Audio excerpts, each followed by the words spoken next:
Welcome back, everyone. This is Akanar here with more Talos Principle 2, where last time we once again entered the megastructure, but this time things took a turn. Byron got caught in a data stream, and he has now been taken by the megastructure, captured by Pandora? Question mark. Now, he did steal one of our puzzles, so it kind of serves him right, but at the same time, we are 1K, not just the puzzle solver, but also good citizens. So we will be doing our best to rescue Byron and bring him back. But we had to take a momentary regroup and head back here to New Jerusalem. And we sought out Cornelius, who we are now aware who is also involved with Athena. So we have Cornelius, we have Athena, and we have lots of questions for them both. But we did not find Cornelius here. He has also headed out, presumably to the island. Maybe he's also in the megastructure along with Athena. And we need to find them. We need to get some answers to things here eventually. And we also explored a lot of the rest of New Jerusalem once again. We kind of had a bit of a halftime, if you will. We are at essentially the 50% mark now in the game, if you ignore the lost puzzles. So we are ready, though, to head back to the megastructure. Our main objective is to get back and to solve some puzzles. My favorite two words, new puzzles. It is time to check out some puzzles once again.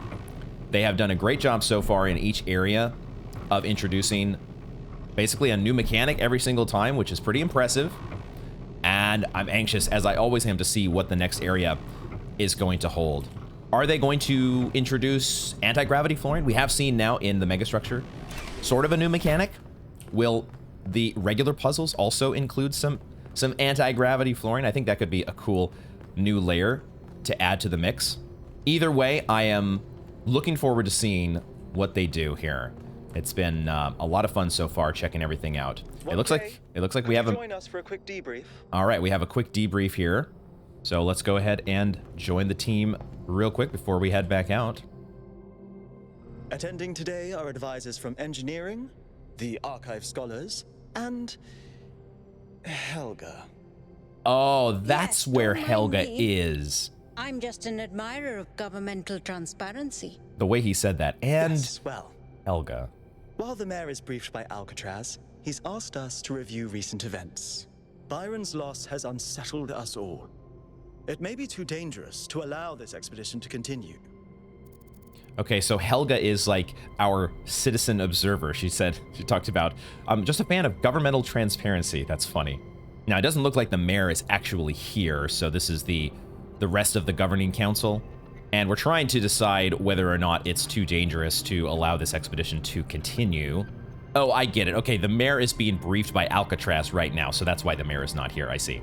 I think this one here is the answer that I would personally want to answer. That island is one big puzzle that's halfway solved. We can't quit now, so... and we are 1K the puzzle solver, so that's what we're going to go with. It is all deliciously mysterious, isn't it? Let's not forget the dam's falling apart. We can't depend on hydro forever. With just a fraction of the power that island can generate, we could grow this city into a planetary society. Or, quite possibly, destroy ourselves in the process. Once again, trying to weigh the two main viewpoints of expansion versus caution. But realistically, they're not diametrically opposed views, right? It's healthy to have differing sides of that coin so you can try to toe that line that goes down the middle. I think in this case, I will push toward the side that says we should trust ourselves to make good of this opportunity. Wise words from one so young. Oh, this is Yet Rand I here. Okay. submit that island They did say holds archive secrets scholars. far more valuable than mere energy generation. What could be more important? The Somnodrome, of course.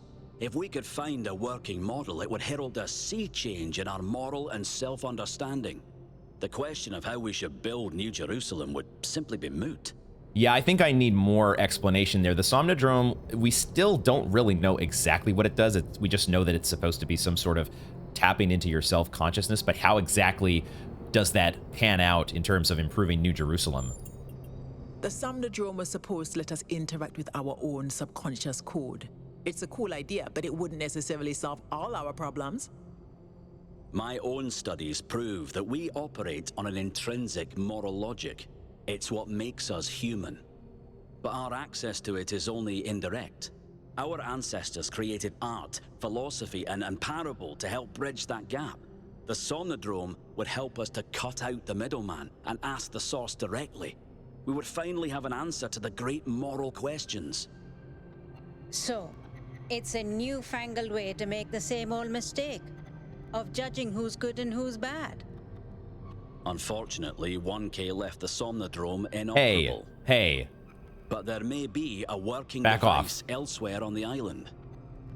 Then the question is, what would 1K do if they found it? I mean, I would try it out again, of course. Okay, I think that explanation, though, helps clear up things a little bit. I really like how he put that, where philosophy, art, religion, these different mechanisms, basically, that humanity has tried to use to help us convey or tap into that subconscious moral code and kind of crystallize things for us. If you could tap into that directly, my goodness, that could be so powerful, but it could also be so dangerous. I don't know that I fully grasp it, but I have a little bit better picture now, and that is really fascinating to think about. I think in this case, I know I've been kind of having fun with just diving in and trying out, hooking myself up. Let's just see what happens. In this case, I will say that let's do a more team-oriented approach. Let the scholars investigate. If we do find another Somnodrome. Our wisdom will be essential in unraveling its secrets. Also, You're the Rand is only part of people who can read a line of the code, secret Rand. robot Illuminati, so we have You to all let him sound in so sure first. of what's best for this city. Do you ever think you might be so busy changing the world for the better, you'll forget how to see that it's perfect already? So clearly there are different perspectives in the room. The only way we are going to move forward is if the team gets back out there. 1K, I believe Alcatraz is waiting for you at the VTOL. We'll be keeping an eye on your stream from here. Yes, I agree. A lot of great stuff to think about, and we'll be looking for another Somnodrome. Stop blaming me for being 1K and just trying things out. You never know unless you try, and it's time for us to get back to things here. Now, I guess there is a little bit of dialogue with the mayor, so let's check that off the list real quick here. 1K? Check in with Herman and see what he has to add, and maybe he can give us some insights, even though he does strike us very much as the Reverend Mayor.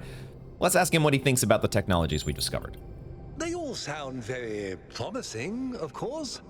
Apparently, it's possible to just magic things into existence now. But what is the cost, 1K? There's always a cost. Actually, very wise words. There is no free lunch. We have to rescue Byron, though. That is one thing that has to be part of the mission. Agree. We can't just leave one of our most important citizens in that death trap. That's good. So even though you guys are kind of diametrically opposed, you're also kind of, you realize that you're on the same team. So that's good. It's always a pleasure to speak to a citizen. All right, thanks, Mayor. Okay, that was actually a better interaction than I was giving it credit for. But let's get back on board. I convinced him that we need to keep going until we found Byron. Did he want us to leave him behind? No, he's just concerned for our safety. And he's right to be. But we're going back anyway. Concerns, duly noted. Healthy concerns. Great trials lie ahead of you, my child.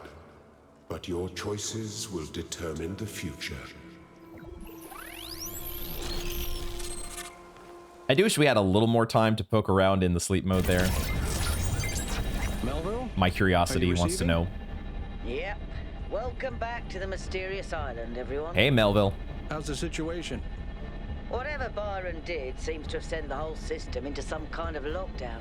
I can't access any of the terminals, although I suspect 1K still could. Why me? Why would that be the case? When 1K connected to the data stream, the system assigned him a user profile. Oh. The rest of us are locked out, which means I'll need your help, 1K, because a lot of stuff doesn't seem to be working. Okay. Check it out and see what you can fix. But please remember, what matters most is finding Byron. That is priority one. So we are 1K puzzle solver, good citizen, and terminal reader, it seems. Nobody else can access the terminals. Great. Good to know. All right, it is time to activate some more towers. Do any of our team members have any dialogue for us? Probably not. No dialogue yet from either one of them. So let's head forward here and move on to the next area. Let's find out which zone we're going to be heading to. 3 more towers to activate. So we have to get started here with the next zone. I don't even know if we're headed to the east or the south. It looks like the south. We are headed to South 1, Southern Coast. The heavily eroded cliffs of the southern coast are surrounded by azure waters and dominated by a particularly unusual tower. Okay, well, there have been some pretty unusual towers before.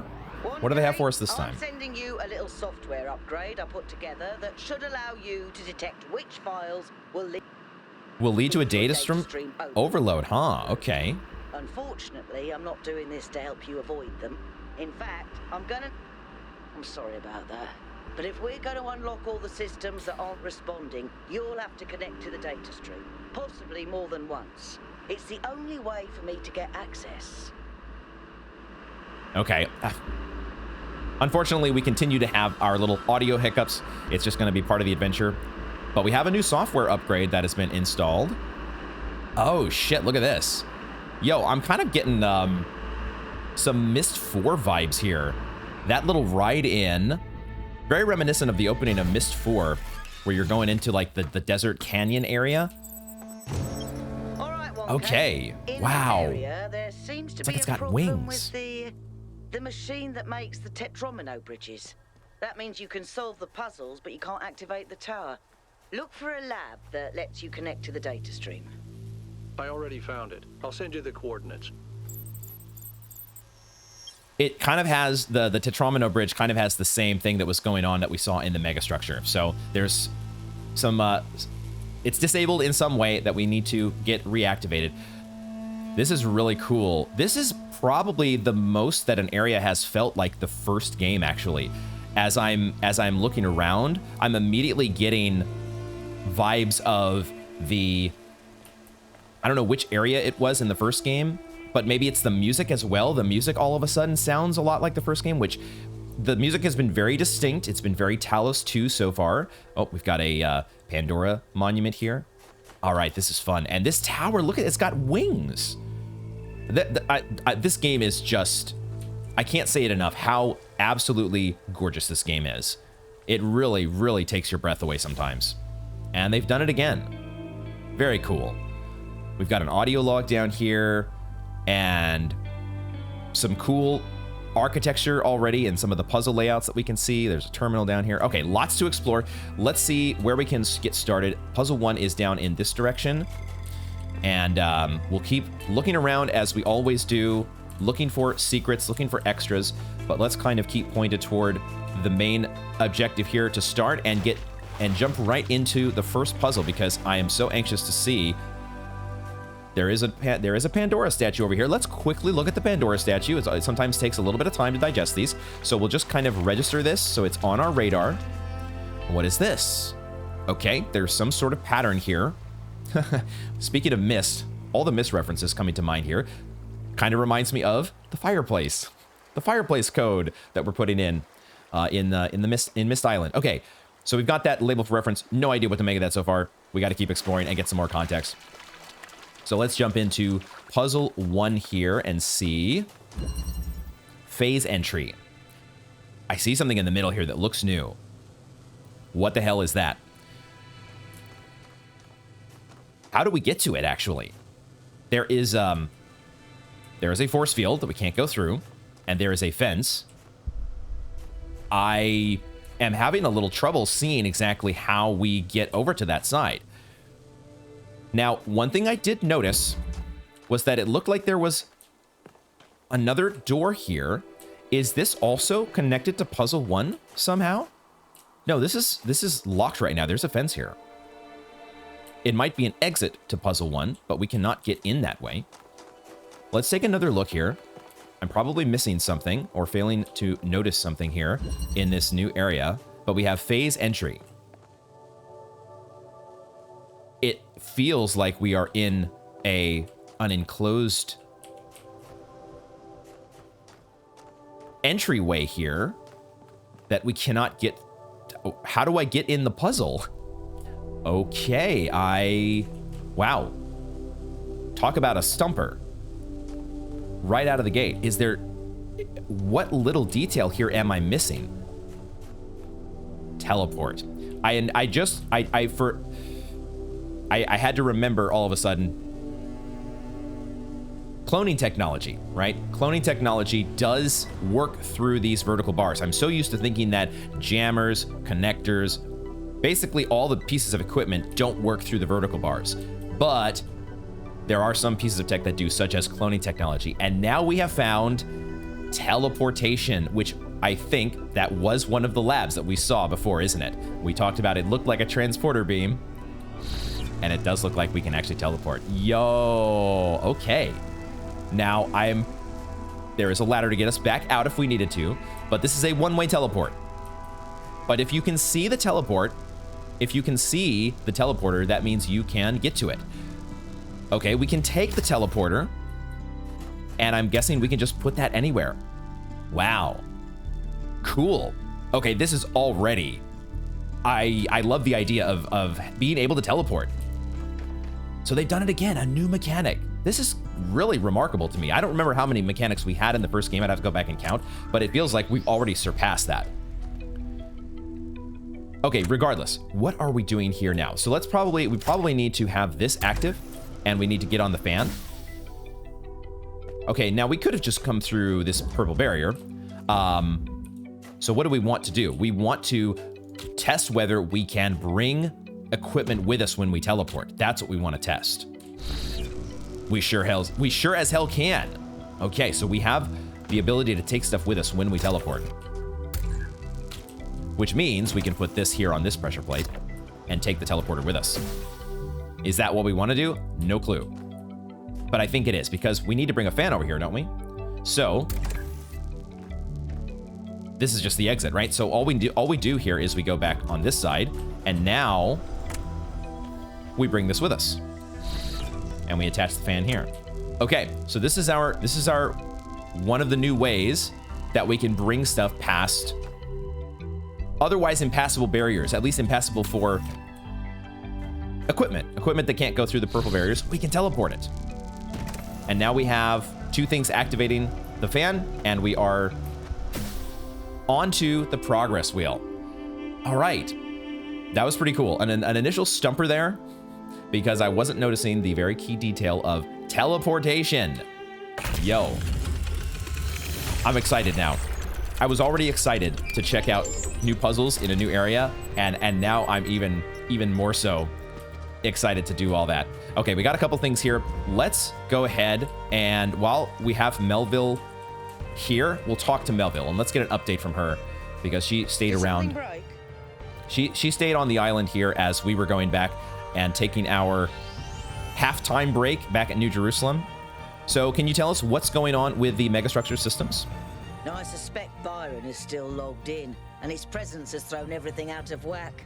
Entire subsystems are locked down, and everything that depends on those subsystems is disrupted. Have you heard anything from Byron at all? There was a short burst of noise on the frequency we used to communicate, but that could have been anything. What can you tell me about Cornelius? He taught me a lot when I was young. Nowadays, people just know him as the museum curator, but back then, he was closely involved with every engineering project, and he was brilliant. When he encountered a problem, he'd always remain calm and keep working at it until he found a solution. I wish I could be that patient. Sounds like a pretty powerful ally for Athena to have, somebody with that level of competence and engineering ability. Why didn't Athena and Cornelius just both vanish together? If I had to guess, I'd say so that Cornelius could still go back for anything they needed. He was always that would be smart. leaving on expeditions anyway, looking for materials for his projects.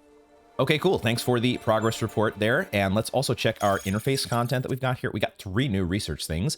All right. I think one of those is the Sphinx here. So we'll keep pondering whatever's going on with the Sphinx monument. I guess we'll check it off our list so it's not new anymore. My little OCD has to get that out of the way. We've got Melville teleportation, because at this point, why not? I mean, it was a lot of fun if you ask me. In some ways, teleportation is one of the less surprising things we found here, in that at least particle transportation was known to be theoretically possible. Of course, that's still miles away from these teleporters, which operate on principles that simply contradict what we knew of physics. The transfer of matter from one location to another is instantaneous, without an observable wormhole or similar effect. There is, however, a release of exotic particles in the instant of teleportation, which decay within fractions of a second. I think it's pretty cool. I think it's freaking awesome. Melville Noema system, the system that runs all the tech on the island. Pretty much all the tech on the island, from the puzzles to the megastructure, is run by a system called Noema. That word that we've heard from the beginning, the Noema project. I've identified a number of obvious commonalities with the software we use in New Jerusalem, enough to be certain that Noema is descended from our own software, although Athena and Cornelius appear to have upgraded it quite extensively. Noema seems capable of interfacing directly with the user's mind at a deeper level than our own technology, although this functionality is not used consistently. Currently, guest users are locked out of all functions, so only 1K can access the system, although he's also locked out of any admin functionality. All right, let's keep working our way forward to puzzle 2, which is just down the road here, not that far at all. Oh, we got a cool little bridge, which is hopefully going to hold together. Hopefully not in any sort of dilapidated shape. Looks like it's fine. So let's get in and check out the escape. Who are we escaping from? What are we escaping from? Red and a blue source, and the ability to jump out of the puzzle. Look at that. How many puzzles have we had so far? This is bringing to mind the snow level from the first game, which is the most memorable one to me in terms of being able to yeet yourself out of a puzzle. All right, we have a driller wall that lets us get this connector, and then we get to shoot the red in through here. That's the first thing that I'm seeing to do. I'm just kind of jumping in and doing that because it looks like that. No, I see a transporter. I'm probably going to call it a transporter because Star Trek. Transporter, teleporter. There is one beyond the driller wall here, but it's also beyond another force field, which we can actually just walk over to. That is also powered by red. Could we power that from this connector? Do we want to do that? We actually maybe want to just power it from... What's the angle that lets us see both of these things?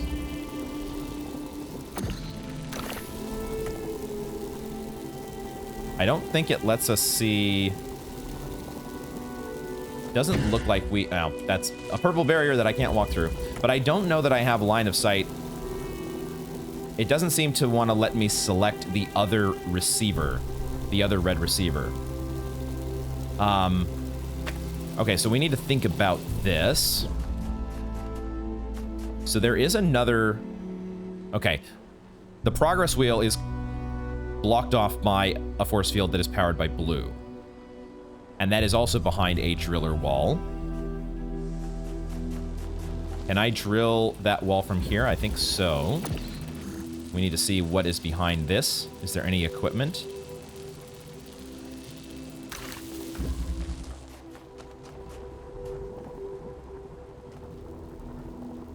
I think what it wants us to do somehow is to get access to this teleporter. We want to get access to the teleporter so that we can drop it through the driller hole and then teleport through. And that's how we get to the finish. The problem that I'm having is I don't quite know how to power... Maybe do I need to power both red force fields? This force field and this force field are both opened by a red beam. Do I need to power them both at the same time? What do I... How do we do this?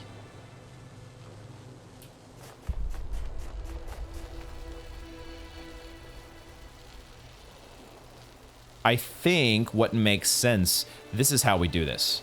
We don't actually want to bring the connector through here. What I want is actually to... Can I just drop this through here? Yes. I can put the connector on that side and open just this force field, because that lets me go in here and reposition this. This is where I have line of sight of both of these. Now I have both force fields open. Now I have access to the teleporter, and I think we should be home free. We bring the driller back over here and open the way toward this final little area in here. We just now need to get the blue beam to the end. Get blue from here to there, which is...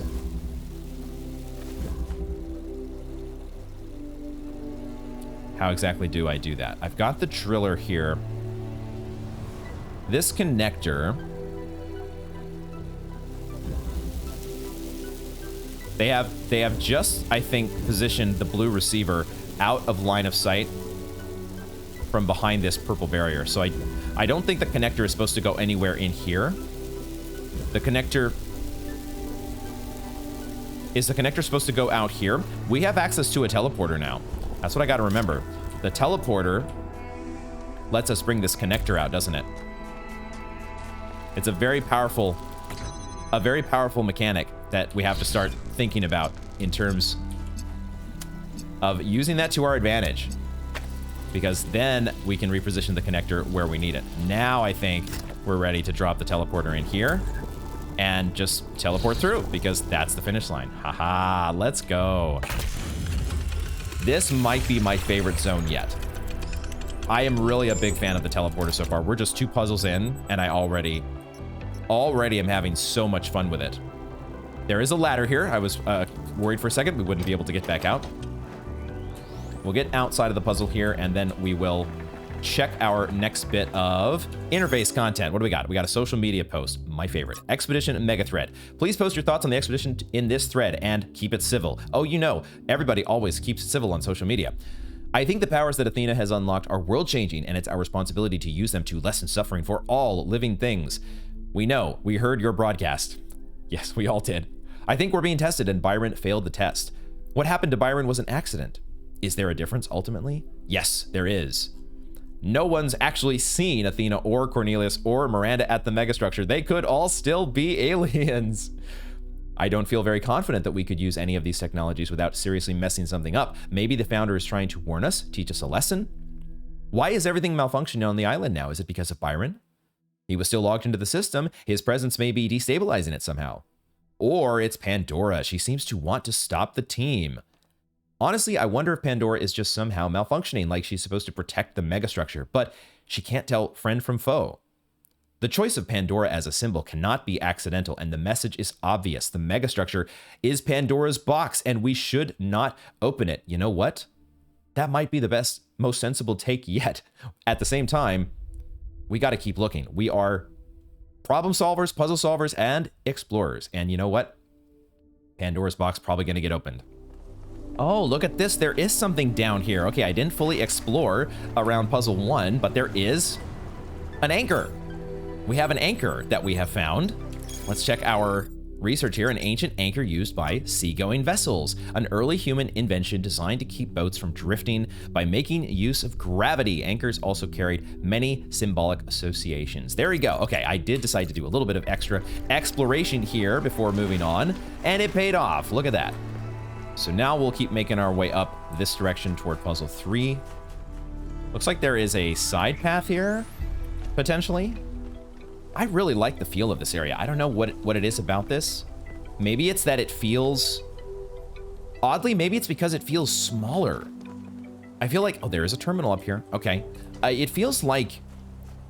That is something that has become a little intimidating about some of the other areas, is that they are so wide open and they are so massive and sprawling that it can feel daunting to try to approach them. This one just feels maybe a little more welcoming. Let's go ahead and knock out this terminal. We have a little bit of extra reading and stuff here. Oh, this is just an audio log. Never mind. Not as intimidating as I was thinking it might be. So let's pick up the audio log here from our buddy Lithrasir. One day, undoubtedly, an expedition will pass by this island.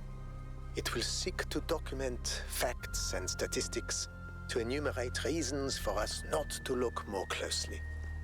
That is what we do now. We seek facts rather than truth, because truth might frighten and unsettle the comfortable people who like to sit in their conference rooms and debate which corners we should cut today. These people like to imagine the chaos that could come one day, like a comforting fairy tale of distant darkness. But they do not see the chaos that is at our walls right now. The chaos that also lives within us. A force that is both necessary and appalling. All right, time to check out puzzle 3. Through the wall. Here's our progress wheel. There's a driller wall here on the other side. And we have a teleporter. A teleporter that is kind of in a bad spot. Doesn't seem like we could do much of anything from here. So, what else is there? Head back over the ladder here. Probably another teleporter? Yeah, I was gonna say, we probably have 2 teleporters here that we need to make use of. There's also a driller, which I assume we need to put the teleporter through here so that we can go in and take the driller with us. Because now, once we're on this side, so this is a cool interaction that you can, I'm looking a little more closely at the teleporter silhouette here, and it's a little freaky if you ask me. Look at those eyes, my God. Let's go ahead and not look at that too closely. We'll drop the teleporter back over here. Actually, that's not gonna be good enough, is it? That's not gonna be quite good enough. Because I can't just take the driller with me yet, because the moment I pick up the driller, there's no more hole in the wall, and I can't see the teleporter. So what I think we have to do is create a hole on this side so that we can teleport here, and now drop this teleporter through here. Yes? Question mark? Is this what we're supposed to be doing? Is this what we're supposed to be doing? I am not sure. Where does this get us? It feels like we're moving in the opposite direction of the progress wheel. The progress wheel is that way. Let's try not to overthink this too much yet. What do we want to do? I'm definitely at that stage of the puzzle where I'm just sort of like taking these very, these greedy one-step look-ahead moves. I'm not really considering the entire thing just yet. So can I drop this out there? I cannot drop this out there because it would be dropping it on another teleporter. But what I can do is I can go here and I can bring that. Ah, that's what I can do. I can bring this around. So that is what I wanted to do, because I want to bring this over here so that I can go back through. I didn't have to go around this side. I could have just done it from through the bars. But now is when we can bring this through the vertical bars. Okay, now we have the driller on the outside. So I think that probably was what we needed to do to progress things. Now we can bring this other teleporter through with us. And then, now, with all that said, I still might have been moving in the wrong direction. It might have been better. Oh, I think I need that. I think I actually need to move through here. I do need this teleporter on this side so that I can reposition it in line of sight of the vertical bars. And this is what helps me kind of progress down the chain here. But I need this driller to stay inside the inside track, because this is how we're moving through. We're having a teleporter on this side combined with a teleporter on this side that is allowing us to, in fact, it's probably better to bring it back over here so that I have line of sight of both of these chambers, because now I can go, well, did I screw that up? I might have screwed that up. I gotta remember, I can also just kind of take a teleporter with me, right? Which is pretty powerful. I mean, there are, your thinking kind of needs to start expanding and get up to speed with this teleportation mechanic. When you have 2 teleporters, potentially a lot of things that you can do that you wouldn't otherwise consider. Now, okay, how do we move this forward? I need to get, what I want to do is I want to have a teleporter here. Ultimately, I want to have, that's what I need. I think I screwed things up, because now we kind of have to work backwards. Now I need to work backwards here. I need to bring this back over to this side, because I need to keep a teleporter on the outside. I need to keep a teleporter out here This is what helps me. This is fine. This is fine. Let's put this here. Because I have a teleporter. I want to keep a teleporter with... I need to make sure that I keep a teleporter inside the same area as the jammer. So when I teleport back here, I need to be careful not to break, not to separate these two. If I do this, and I drop this teleporter through here, then I need... No, wait. No, I can't. No, this is fine. This is fine because I put this here, and now I can take the driller, and I can teleport outside. And then I can teleport back in here, I think. I think this is okay. This should be okay. What I need to make... Actually, I'm done, aren't I? I'm actually done. There's no more than that because we're at the progress wheel. Okay. Was starting to get, as I often do, into overcomplicated territory. But we made it.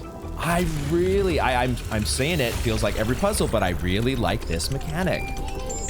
Teleportation is awesome. It's also pretty awesome. I noticed this earlier, but the statue here that's holding up the tram arrival, I like that a lot. I just love how this area is laid out. Oh, it feels, it maybe is because it is reminding me of Myst or different games in the Myst series. Like it just has this, there's this very welcoming feel to it. I feel at home. All right, I do see an audio log down there as well as, I think, Yakut. So let's quickly catch up with the Yakut, and then we'll get the audio log. Ooh, hey, what's up? That noise right next to us here. Hold on a second. Yakut, you know what? We are going to reposition this so I don't have this noise in my ear this whole time. In fact, let's just grab this audio log, get that out of the way. In the early days, humankind lived in a world of unexplained wonders and terrors. The powers of the elements were understood in terms of gods and spirits.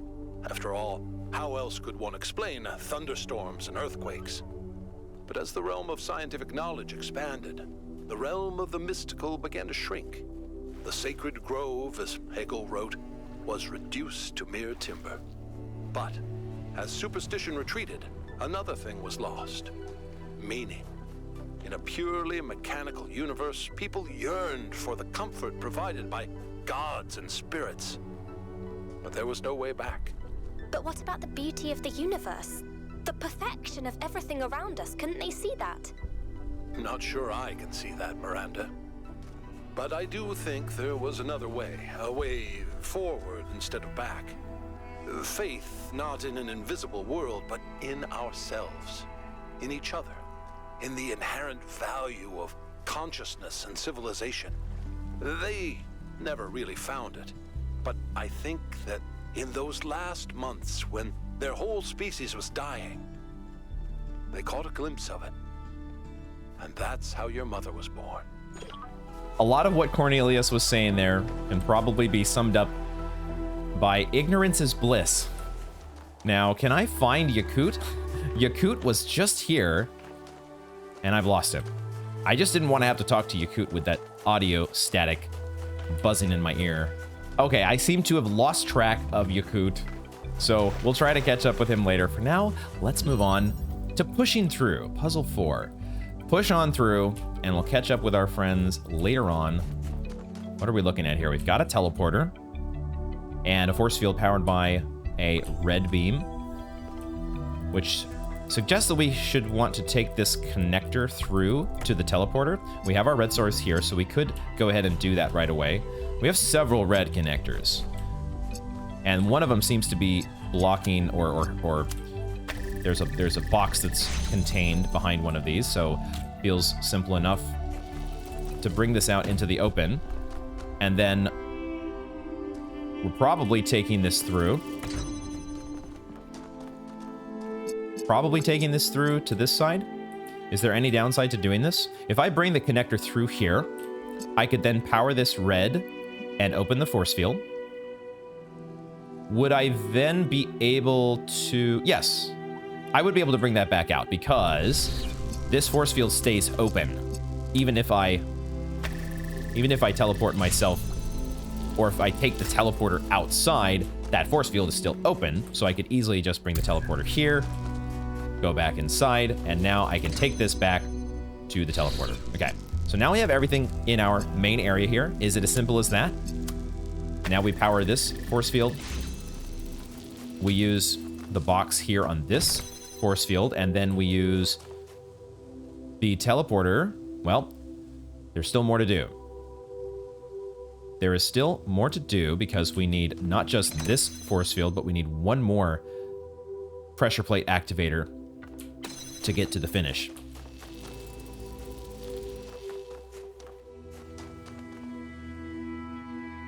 How do we want to do this? We want this connector to be used as a pressure plate activator. How do we accomplish that? How do we get it behind this force field? The force field only seems to be controlled by this red receiver.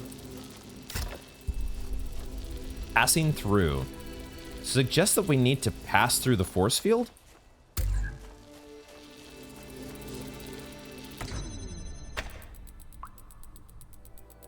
The teleporter does not seem to... I was thinking for a second we could position the teleporter high enough so that we could like teleport over the force field. That doesn't seem to be a thing though.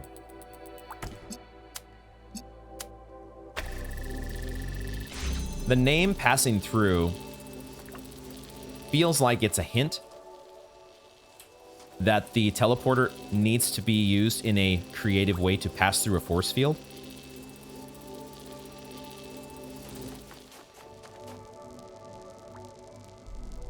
I need to think about this from a different perspective, I think.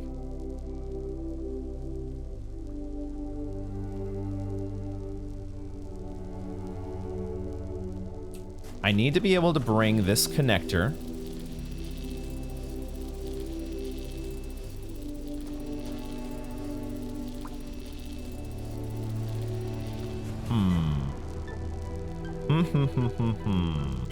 We have a box. We have a box, we have a teleporter, and we have a connector. This is fun. I am liking the challenge of these teleporter puzzles so far. Like, they haven't necessarily been any more challenging time-wise just yet than any other puzzles, but it feels like it's activating or requiring a different part of the brain.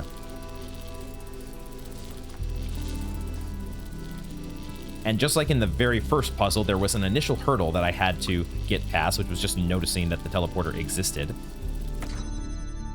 Can't go through force fields, right? Can't go through force fields. And even though I had the teleporter raised up on the box,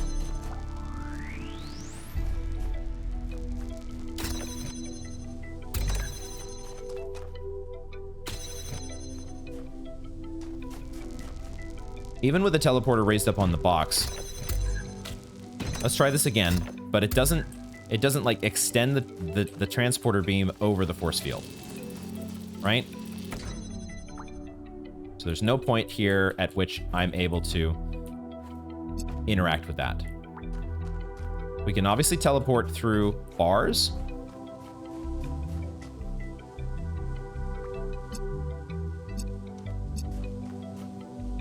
Is there some other line of sight here that I am not noticing? Huh.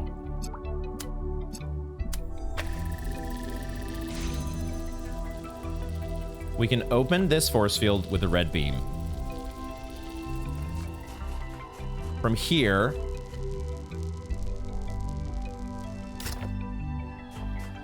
does it matter if we set equipment?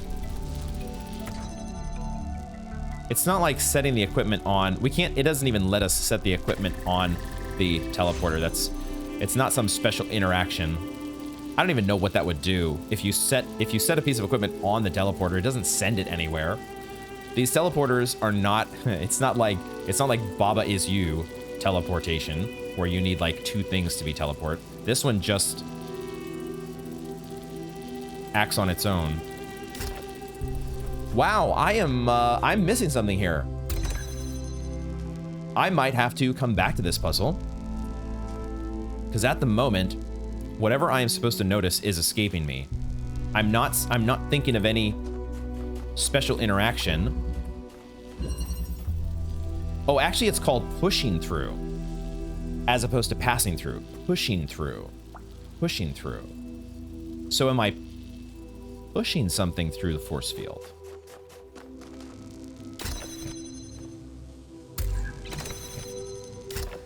I don't think I can push things through a force field. That's not what is... That's not what's up here. Well, dang.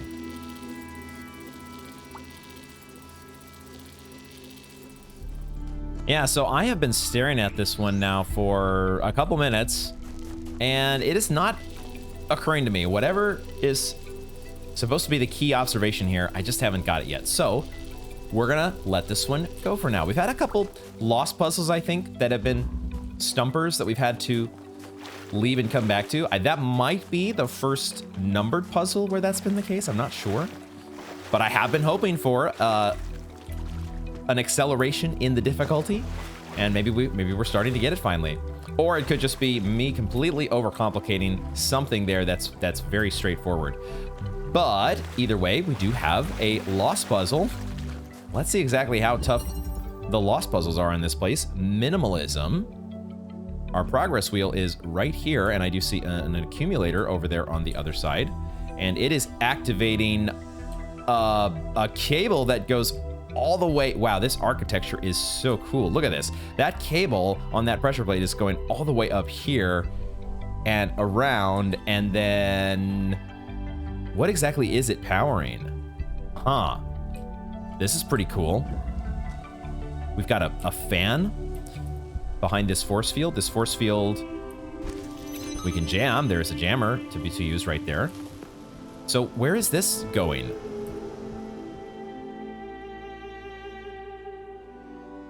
Is that what this thing is powering? Is it powering the gate? So if this gate were not open, we could, you know, we would not be able to ride the fan all the way up here. I love it when levels have verticality like this. This is really a cool, this might be the coolest level design so far. Let's see if we can figure out how to do this here. We've got a red source. We've got a red source, which looks like it is actually just barely visible from right here. We've got a teleporter, and we have a pressure plate. Oh, this is awesome. Pressure plates that are giving you line of sight to other parts of the level. This is so sweet. So what we could do here potentially is put the teleporter right here, and now we have line of sight from down there.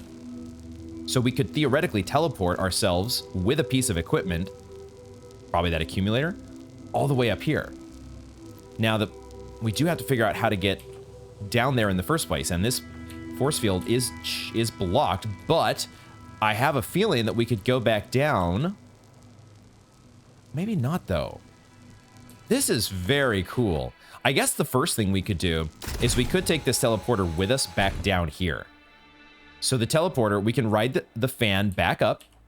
So there's no penalty to just going down here. Just a little fall damage. This now lets us do what? Maybe this doesn't let us do what I thought it was going to let us do.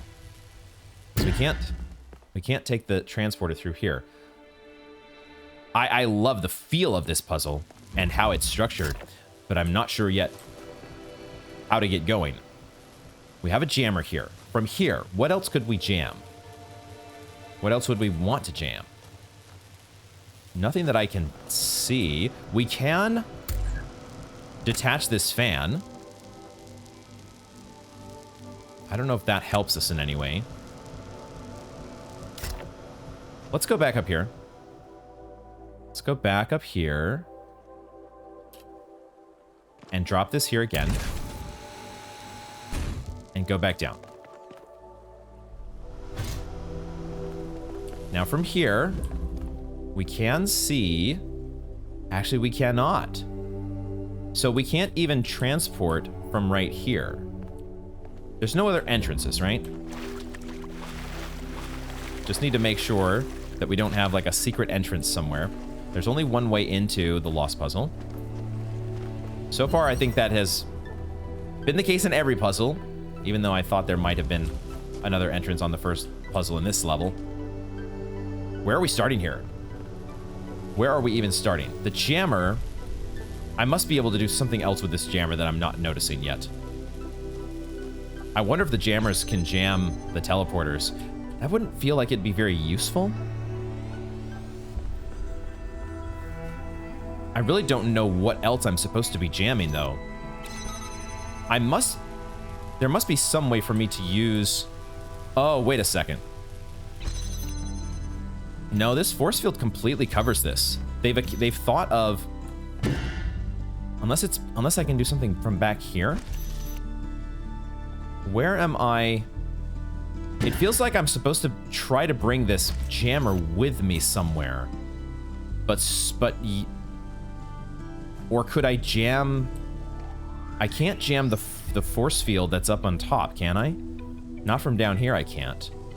It feels like the only thing I can do with this right now is just jam this force field. Which takes me up here. And then I have this... Do I need to put the teleporter...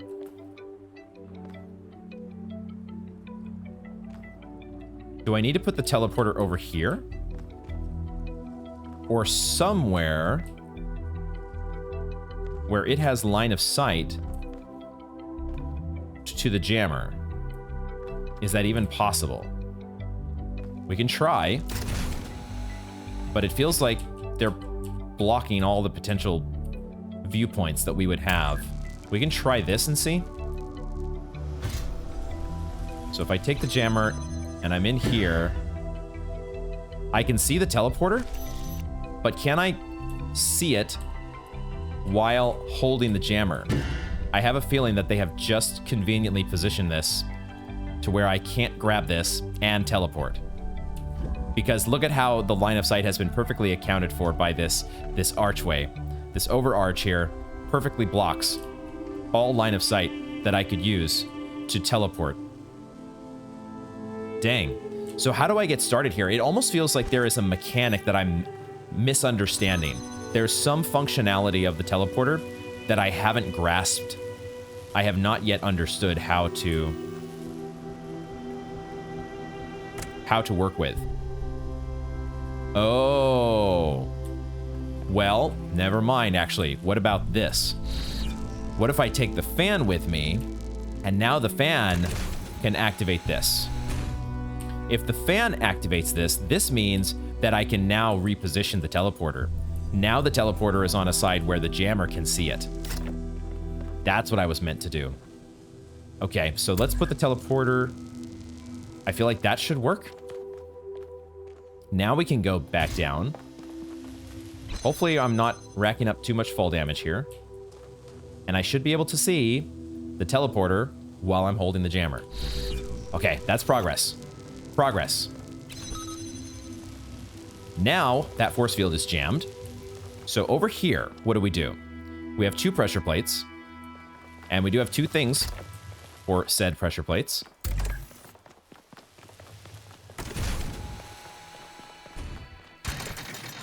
And those open up this. So now we can fall down and we can get back up here because we can see the teleporter. So doesn't seem to be any downside to falling. Can I accumulate the red signal from here? Not quite. Looks like I need to go up and accumulate it. Can I do that? Not quite, because now this is blocked. So I need to drop something through. I need to drop something down there so that pressure plate is being stood on. No, I can do it myself. I can put the accumulator here so it will be in line of sight. And now I go open that myself. I open the gate like this so that the accumulator can actually accumulate. Now we can go back up, and I think we're good.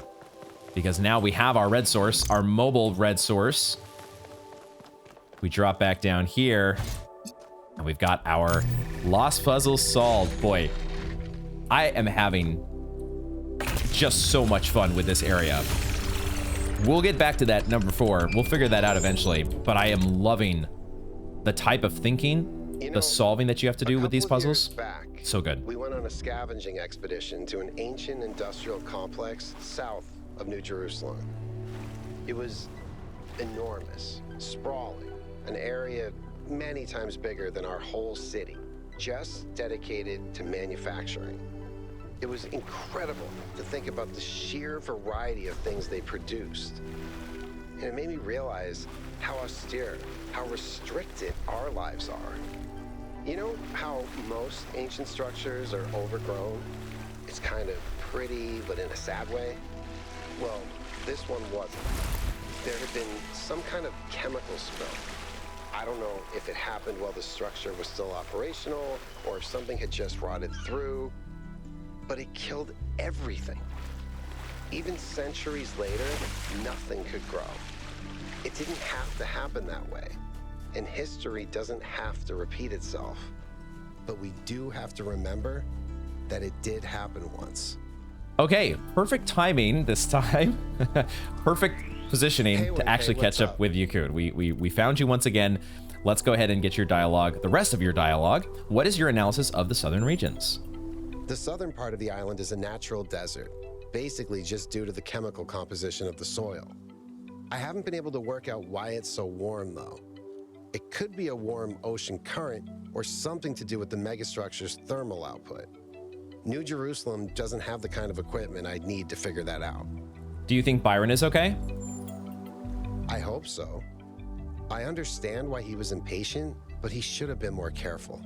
He also should be a little more like Yakut and not try to solve our puzzles. Did you know Cornelius? Yeah, everyone knew Cornelius. After Eustathius retired, he was the only one left who was there since the beginning. Except I guess none of us really knew him after all. We all thought he was lost in the past, always studying the archive and the simulation. But he actually had all these secrets. And a daughter. Oh, so you are straight up saying that Miranda is his daughter. I don't think we'd actually had that confirmed yet. How do these people know some of these things? What's the deal with that? But it is true that so often people are more than they appear to be. Yeah. Even after centuries, they can still surprise you. What did you do in New Jerusalem when we went back? Mostly just made sure Pellegrino didn't mess up the VTOL. Huh. We only have a handful of them, and while they look cool on the outside, the truth is they're held together by gaffer tape and good intentions. There's a reason Melville's always complaining. Hey, you gotta make do with what you've got. Sometimes you gotta live with less, be more creative, which is what you're doing. Thanks, I'm trying my best. All right, let's take a stab at puzzle 5. Dyad. What is a dyad? We've got a teleporter. Got a lot of force fields. This is a very futuristic looking. Look at this floor here. This transparent floor. I absolutely love the architecture, the level design in this area. It's great. So we could teleport directly through here with this jammer, which I think is the only thing we can do. So let's do that. Teleport through here. So now we can jam that force field, and now we have the teleporter on the outside here, which means that if we reposition over here, we should be able to teleport the jammer out into the open. Is that a good thing? I'm hoping it's a good thing. From here, we can jam this. Jam it from a little further back, because it feels like we're just sort of moving through a bunch of different airlocks and then teleporting through with the jammer to kind of keep proceeding in these airlocks. Ah, there's even another teleporter. So that is I was going to say that is potentially powerful, except what is our next step from this point? We're not allowed... Obviously, we're not allowed to put the teleporter... Let's think about this here. Teleporters cannot go through the horizontal bars. That would be... We would be able to just get to the end of the puzzle if we were able to do that. So that's not the solution. But it does feel like we want to get the jammer into this room, do we not? Because we have to get, in order to get to the progress wheel, we either need a teleporter over here that lets us get through the bars, but how do we do that without lowering this force field? I guess you might want to lower this force field from this angle. It might make sense. Ah, I think maybe that is what they want us to do. So let's say we have our teleporter out here. Let's put the jammer here. And we reposition this teleporter just ever so slightly. Like right here. So now it is in line of sight of these bars. Which now we can take the jammer and go... I think we want to do this. Because that lets us go here and jam that. And now we're essentially teleporting right next to the finish line. Okay, that one wasn't so bad. We're starting to think in terms of teleporters here. Well observed, 1K. Thank you, Alcatraz. I love these puzzles. These are so much fun. And this area is just so cool to explore. We have a private message. I wonder if this is something from Rand. It sure is, regarding the Somnodrome. 1000, we need to talk. I was glad to hear your intentions for the Somnodrome. A discovery of such magnitude can only be handled by those with moral training, by which I mean us. If you do find a working device, you must inform me immediately. This may be our best chance to banish evil for good. That's a funny sentence to think about there. But Rand wants us to be involved with the Somnodrome. It sounds like we're going to be faced with some sort of a choice, some sort of a decision that may require us to go against our team members, potentially. A complicated moral choice. We'll see if we're up to that. I had noticed earlier that we have this connector here that is connected to the Pandora monument. And just as usual, we need to shoot green at this, which could potentially... Well, no, I was going to say it could come from Puzzle 4, but I don't think there was a green signal in Puzzle 4. So we need to think about where... Have we had a puzzle yet with a green signal? Not sure if we've had that yet. Well, when we do get a green signal, we'll try to remember if we have line of sight to Pandora or that connector. Look at the spiral staircase here. This architecture is just so neat. I think there was a terminal back up here somewhere that I wanted to grab. Yeah, this one. Let's grab this before we move on. All right, we've got several readings here. This one, how the hell do you say this? I'm not even going to try to attempt a pronunciation on that. City by the Sea, author Eleni K.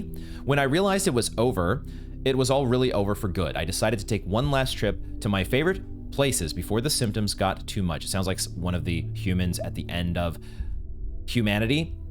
I could never forgive what they did to Chalkidiki, this incredible, wild, rugged place between mountain and sea with pine trees all the way down to the water. The colors, the vistas, the sheer overwhelming beauty of it all. And they just built all over it. Hideous hotels sprawling like tumors, obscene beach bars blaring with awful music across the sea. Even in Kavura tripes, it was impossible not to hate humanity a little for it. The idea of all of it returning to nature, of the hotels gradually sinking back into the reed fields, was moving and beautiful. But then I went back to Thessaloniki. Maybe this is in Greece? Sounds like Greek names, probably. And for all the ugliness inflicted upon that city, the idea that people would no longer meet up beneath the Camara, or go for long ambling walks on the promenade, or for crepes on Platea Navarino, was unbearably sad. The idea of the rotunda just standing there, empty, after being a sacred place for so many centuries. It made me remember that it's not just beaches and forests that are beautiful, that cities can be more than just streets and noise. Cities can have histories and personalities, and that means something. Who am I writing this for? Do I believe there will be survivors after all? Do I think that crazy robot project I heard about will actually work out? Do I hope that aliens will come to our planet one day and wonder who we were? The truth is that I don't know, but there is something in the love we feel for the beautiful things that we built, as much as in our revulsion towards unnecessary destruction, that matters. Definitely pushing the limits on my pronunciation skills here. Problem solving. Solving the wrong problem by L.D. Armand. From L.D. Armand's Can You Point Me in the Direction of a Better Timeline? Humans are problem solvers is a quote frequently associated with my friend Alexandra Drennan. It's become a meme on the internet, used both ironically and not. Though Alexandra, of course, is entirely earnest in her dedication to humanity. It's a great thought and vital to understanding our species. But it's also not entirely as simple as that. Take, for example, the recent extinction of the orangutan and the ensuing conversation about the dangers of unknown pathogens released by human activity. Most of us agree that a problem exists, and significantly, most of us believe that something ought to be done about it. So we've identified the problem and we have collectively decided to act. So why is nothing happening? That's a serious question. A great deal of effort is expended on raising awareness, but I would like to suggest that sometimes our problem-solving impulses can get stuck on the wrong goals. Awareness is not the issue. We've already convinced people that something needs to change. So if nothing changes, we have to wonder, why is the will of the people not being translated into action? Text missing from archive, and then a footnote. She's also capable of being devastatingly sarcastic, but that's another story for another book. Miranda, maybe the problem was that they didn't have enough hope. They could see the problems, but they couldn't imagine that one day those problems could be solved. Athena, it's easy for people to get so lost in the problems of the present that they think nothing will ever change. Cornelius, they lost hope because the historical circumstances they found themselves in encouraged despair, but that in turn meant the conditions could not change. How do you go against history itself? And let's also check out Founding 7, Hypatia's Journal, day 372. Yemo died today. One moment he was there, welding a joint on the upper levels of the tower, and the next he was gone. One careless step, that's all it took. Athena brought him to the dam, but even Cornelius couldn't help. Yemo is gone. Now, there's only 12 of us. Once again, I'm wondering, why was there no Yemo backup? I don't know, there must be some difficulty where they're not allowed to do that. Athena, I think about Yemo every day. Cornelius, so do I. Athena, you did nothing wrong. You weren't even there. I was. All right, and then we have another schematic here, Recharge V5. Supposedly we're able to tell when these are going to overload, but I'm not sure if that's the case. Okay. What exactly did that do? This is a design for an improved charging station. Fascinating, but not relevant. Huh. Well, I mean, it's very much relevant if we're talking about the ability to go for longer without recharging. Isn't that a big deal? I guess she means not relevant to our current mission of getting Byron back. Okay, on to puzzle number 6. The entrance should be around here somewhere. I think it's actually above us. How the heck do I actually get in this place? Gotta go around here. And here we go. Okay, this architecture, I absolutely love it. Puzzle number 6. Translocator. All right, we got a box. We're all good. A box that can go on a pressure plate and lower a force field. Cool. Puzzle solved. There are steps leading down here. And there's another pressure plate up here. Am I allowed to put anything on that pressure plate from below? Oh, I'm actually already activating this force field. Huh. I'm actually already activating that force field.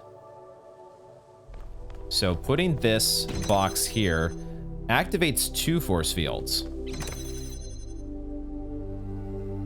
I think I have to do this first, because I don't think there's anything else to do the other way. I have to go get this teleporter first. Now, this is something. Maybe we should investigate doing something like that on puzzle 4. We'll have to think more about puzzle 4 when we get back to that.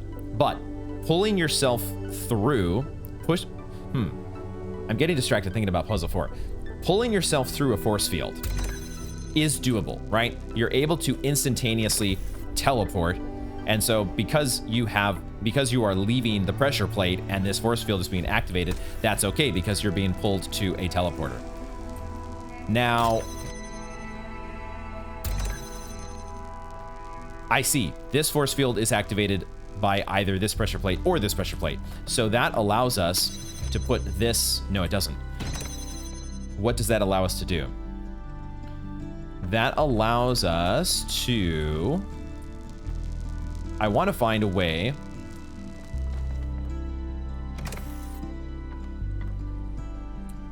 If I lift this transporter, that force field goes up. And if I lift this box, this force field goes up. Feels like there is a fundamental way of thinking that I have not grasped yet when it comes to force fields and teleporters.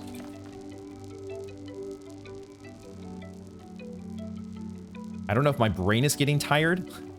What am I missing here? How do I progress through this puzzle? We've opened this force field here, and that does what? We want to get something eventually up here so that we can lower this force field.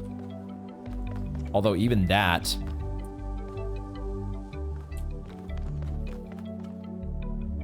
I want to bring this transporter, this teleporter out.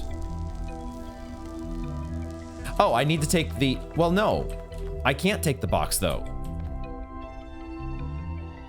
If I take the box, the force field goes up and I can no longer transport through.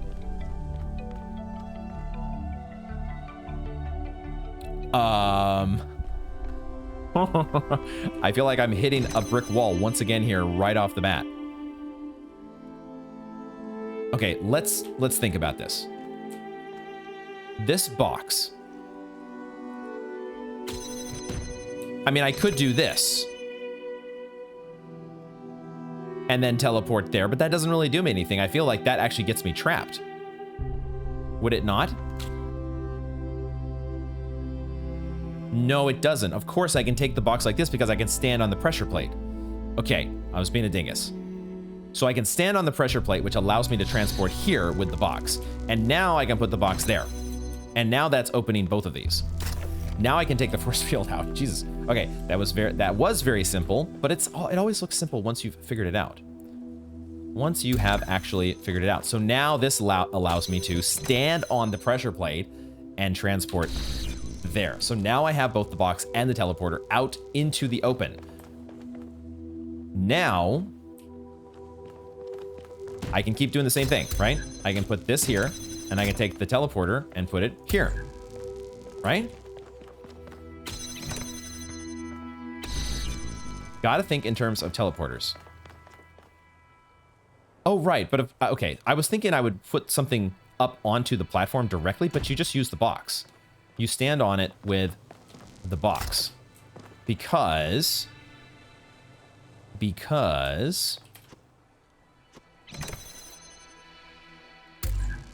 can take the box with you. You can take the box with you. So the way we do this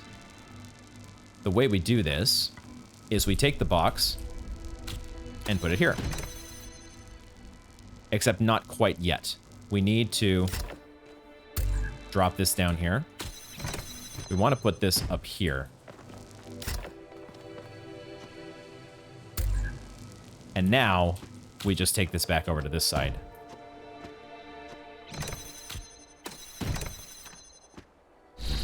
Home free. Okay, cool. I almost want to go back to puzzle 4. I almost want to go back there and take a look at it. Because maybe now we're starting to understand teleporter puzzles a little bit better. Let's check our interface content. Let's check the research that we have here. Yakut just, wow, had to stop and take a picture. I never cease to be amazed by the beauty of this planet. I swear, I'm right with you there, Yakut. We are in total agreement that this might be the prettiest area yet. Now, even though I do want to go back and check puzzle 4, let's just keep going and learn the rest of the puzzles in this area. Maybe once we've learned all the other lessons that the area has to teach us, then we can feel better about approaching puzzle 4 once again. So this is our second lost puzzle here. They haven't spread it out in such a way to where it's like near puzzle 8. It's right next to puzzle 6. So let's take a look at it. Aerial warp. Man, I swear, the layouts are just so creative. The architecture and the verticality in these puzzles is awesome. Please let this be the rest of the game because I absolutely love this. We have a teleporter up here. And then we have several different pressure plates. This one lowers this force field, and there's a fan on the other side. Looks like powered by that pressure plate. Got a box up on top here. And we got some switches. Turns on this fan. Except both of these actually need a fan, but they are... We can power these on and off. Okay, it doesn't seem to be any downside to teleporting up here, so let's do that. Here's the progress wheel. It's right there. We just need to take one more step. You're telling me that 1K, as sophisticated as we are, we're not able to climb up this little ledge here? Not in a million years ever could I climb up that ledge, huh? There's a box up here. We need these fans to be active in order to get up. Is that what gets us up here eventually? Like if I take this, I can't... It's the same problem that I had. I need a box to stand on in order to... That's probably it, right? We need to bring a box up here. And then we get to the progress wheel. Okay, so where am I putting this transporter? This teleporter? I don't see anything... I mean, I'm not sure if I want to bring it down yet. What is my goal? I kind of need to get access to this fan, don't I? How do I do that? If I just set the teleporter here on this pad, that gets me access to it. So let's do that. Take the teleporter with us and just use it as a pressure plate activator. And now, that does activate that, but we need something to stand on this pressure plate for us. For now, I think we have to bring this out here so we get access to this box. Except I'm still not high enough to get to the box, am I? So it's like I need a box to be here as well to elevate me a little further. Does this get me back up to... Neither one of these fans is high enough or strong enough to get me back up to one of these platforms. Oh, so, okay, so what are we doing? I think we might be using this fan. What we want to do is use this fan here to, once again, stand on the pressure plate and then teleport through. Man, I really want to take a look at number 4 again. We'll get there eventually. For now, we have something to activate our pressure plate and get us up here. So now we have a box. I think we have a box. This, once we connect a fan here, looks like it will blow a box through into this little section. Actually, it just goes probably all the way out. So this is how we get a box outside. So we need to get a fan up here. I think the way we do this is we replace the teleporter with the box. We put the box here, and now if we bring the teleporter up, this is our ticket to get everything up onto this ledge. So now I think I can bring both the box and the fan up here using the teleporter. So now this box goes here, because I think I might need to expel more than one thing through that opening, but I at least need the fan to do it, right? And then I can just stand here and just... You too? It does both of them. Awesome. So I have both of those now back out to the main area. Which means... Ooh, did I screw up? Did I screw up? Because I kind of needed to bring that fan with me, didn't I? I might have screwed up. Do I have to reset this now? Shit, because I needed a fan. I did not think that far ahead. I don't know if I've screwed this up, because I think I can actually, with this box, I can just... No, that's actually... I can't get back up there. Shit. God damn it. Can I can put the box here. I think I'm okay. I think I can put the teleporter out here, and I can use the box to get back up here.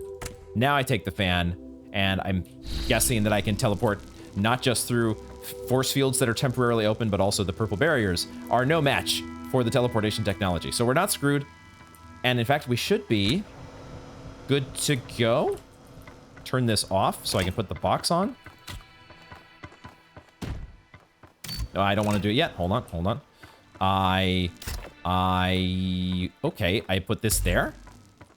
Because I think the switch is too far away. I can't turn the switch on while I'm also on top of the box. So can I just put the teleporter up there?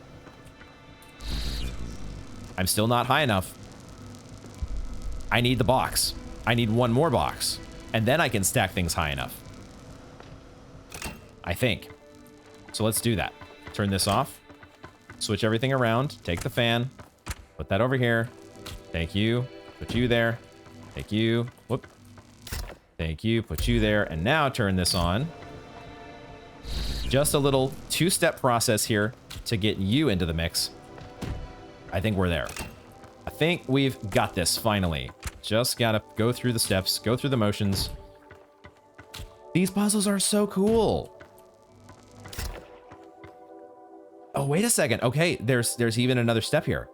Hold on. It's not that bad. It's not that bad. We can do this. We just do it like this, power this on, and then we can scoot you on up. Perfect. And then we can... Shit, I can't take the box. We're still not there. Can I take the teleporter? I can take the teleporter. Okay. Now we should be good because I can just take the boxes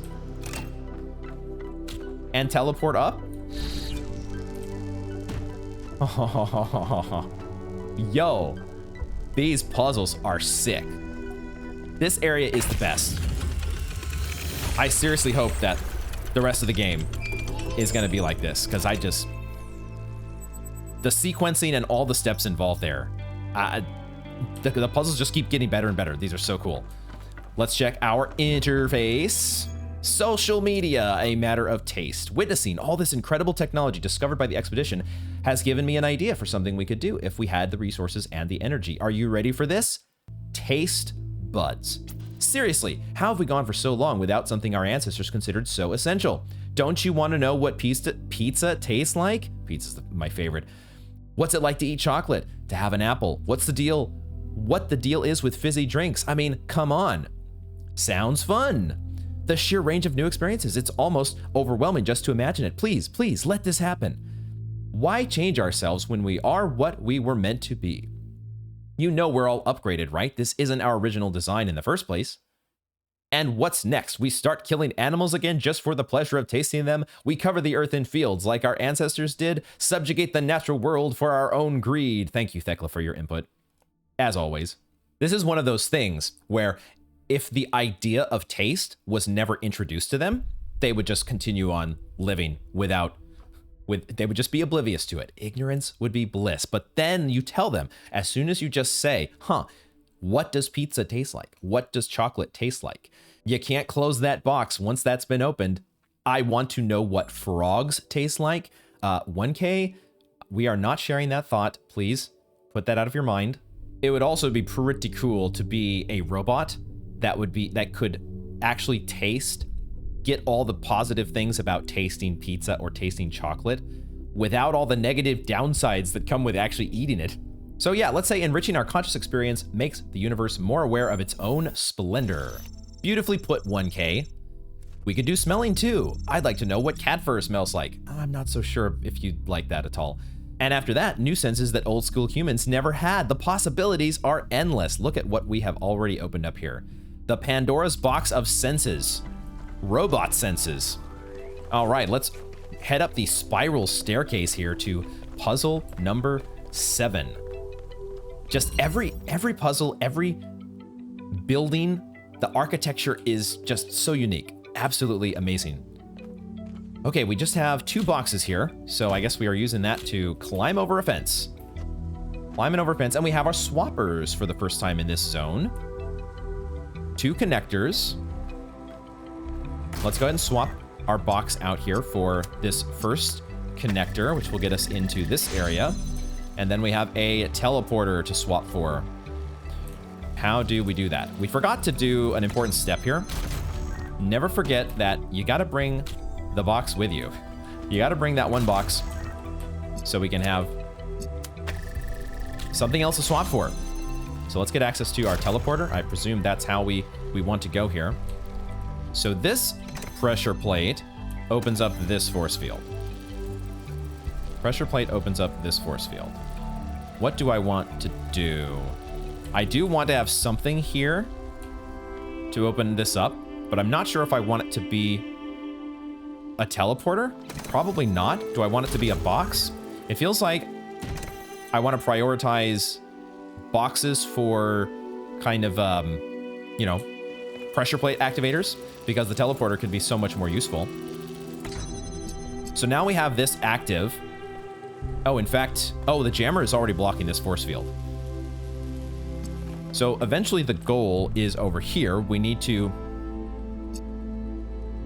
get back over, and we need to have a jammer to block the force field that gets us to the goal. So we need to bring this jammer through. Can we just swap this back out for the teleporter and leave the teleporter here? That gets us back out here, doesn't it? Cool. And now I think we just need to get our 2 boxes back. I don't even know if we need the teleporter anymore. Let's go ahead and open up this force field again. We do need the jammer, but we don't need this box anymore because that force field is no longer relevant.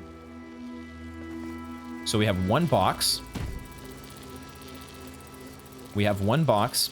I think we need to get this box back. So what we can do is we can bank that here and swap this out. I think we don't need the transporter any longer. So we just kind of reverse all our steps here to get us back to the original state.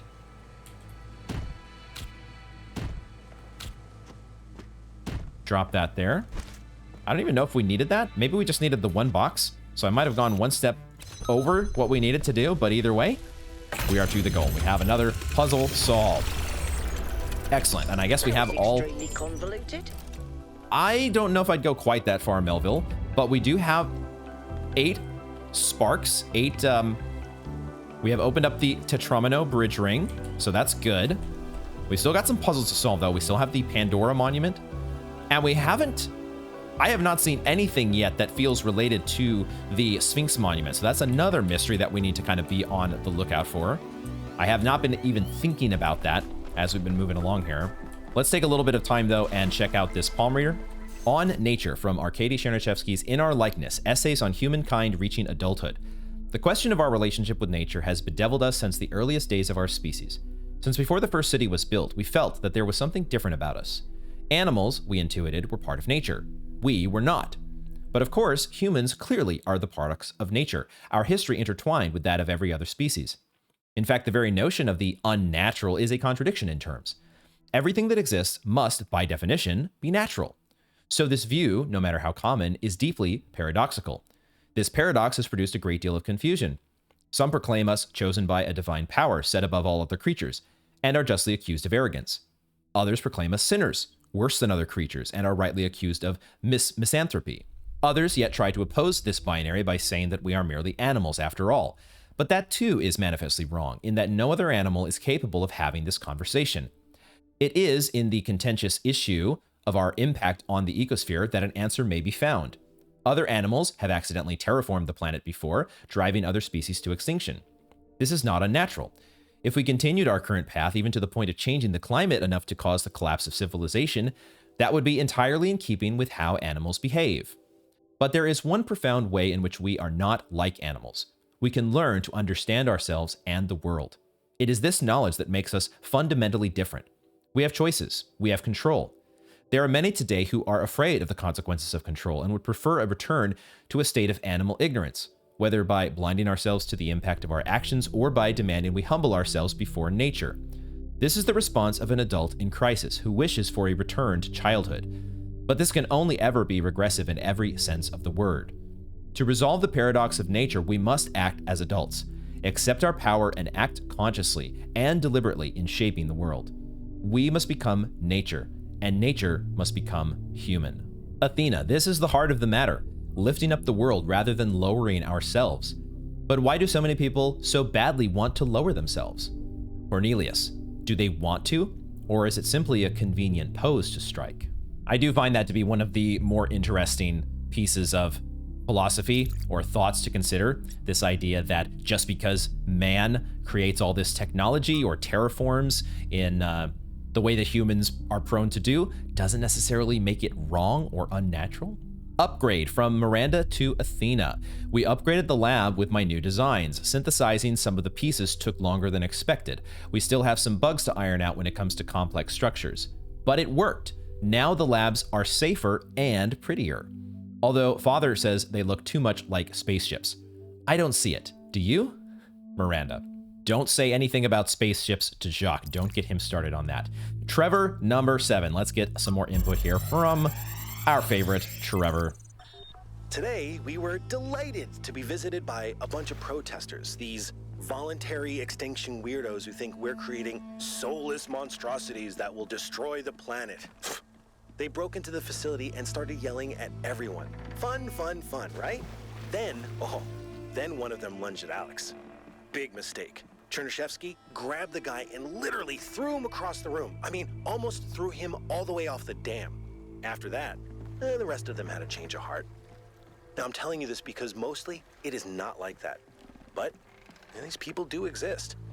And somewhere in their shriveled little souls, they think that they're doing the right thing. They think they're being righteous. Now, to me, what Alex is trying to do is an obvious good. But that's not the same for everyone. I guess since we're here, let's go ahead and grab the other audio log as well. Father, I updated the Noema algorithm. It's working twice as fast now, and I think I can increase matter output by 25% if I tweak the modulator a little. I'm so excited. Nice to meet you. So excited. I'm Cornelius. What? Oh, Dad, this is science. You have no idea how long I've been waiting for the right moment. Even the robots have dad jokes. Thanks, Cornelius. Okay, there's something interesting to check out over here, and I think as I look at it a little bit more, it might be what we've finally been looking for from the Sphinx Monument. But we will check that out after we take a look at Puzzle 8, which is Switcheroo. Great name. Switcheroo. Got a connector and a pressure plate. And then over here, there is a teleporter behind another force field. I get the sense that this time we are actually teleporting past a force field, but this time we actually have the proper height in order to have line of sight of the teleporter. And we can do that with a fan. Right? We can. I thought we were getting up on that ledge, but we didn't even need to get that high. We just needed to be on the fan. Okay. Now we can do what we're starting to learn with teleporters. In order to get them past a pressure plate activated force field, you just gotta, and also still have access to all of your equipment, you just gotta stand on the pressure plate yourself and then teleport. Now what? Now, it feels like we stand on the box and drop the teleporter. And that gets us up here. Okay, it does get us up here, but we're not done yet. Because we need to activate this red. The other piece of equipment we have here is this connector. The name is Switcheroo. The puzzle is called Switcheroo, which suggests to me that we need to bring this connector through these bars somehow using the teleporter. So how do we do that?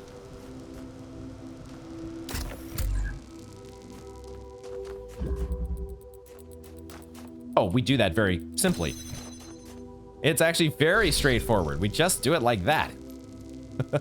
It's going to take a little getting used to. It's just a new mechanic. My brain is starting to get there, but there are some teleporter fundamentals that we still got to drill in. Are we good? Is it as simple as... I think what I need to do here...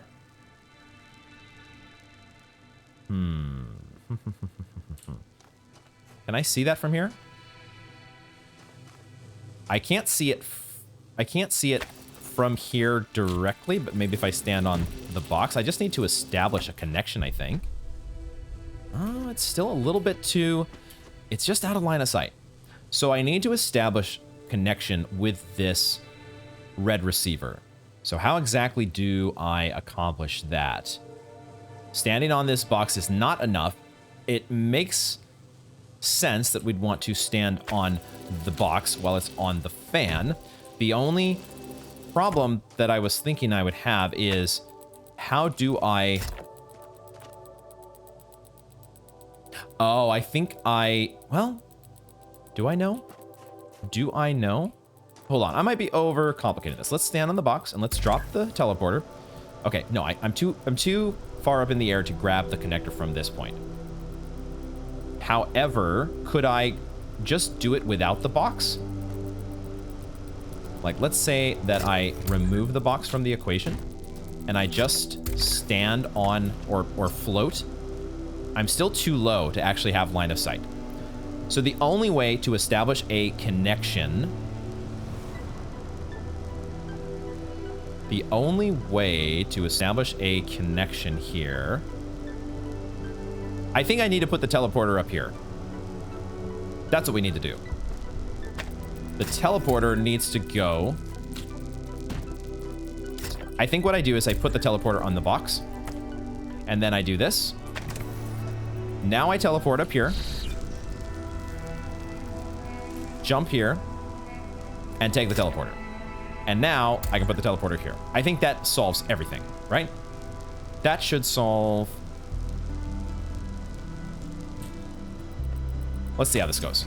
We teleport up here now, and we establish a connection. And then we establish a connection here. And then we do that. Right?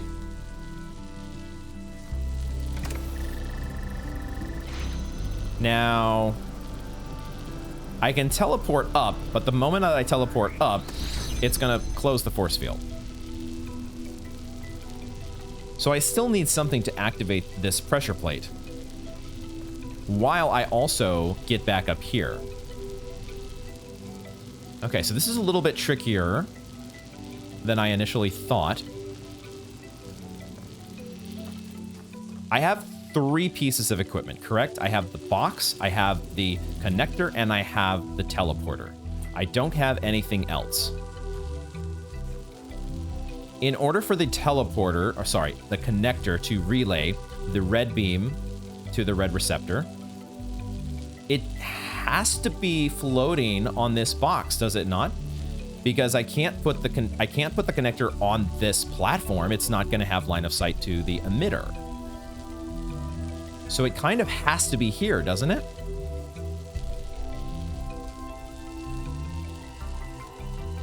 I think I understand what I'm missing, potentially. What I think I want to do is I want to teleport back up.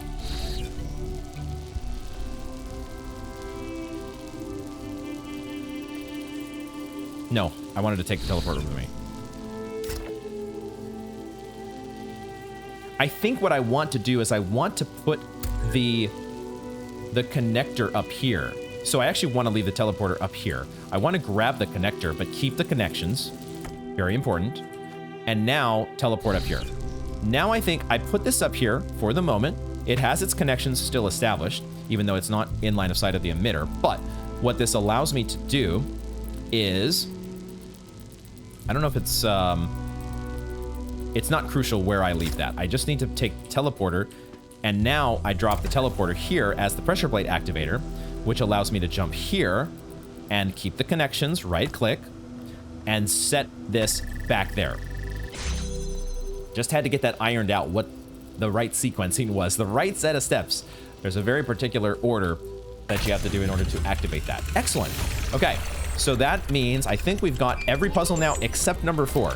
We will take a look once again at number 4 and see if we can get that one ironed out. First, let's look over here and see if we can figure out whatever is going on with this. There's also something going on here. What the hell is this about? Whoa. Okay, we'll check that out as well. We still have not seen a green beam anywhere, have we? Maybe that's related to the Pandora puzzle. Okay, now, I think this is the Sphinx puzzle.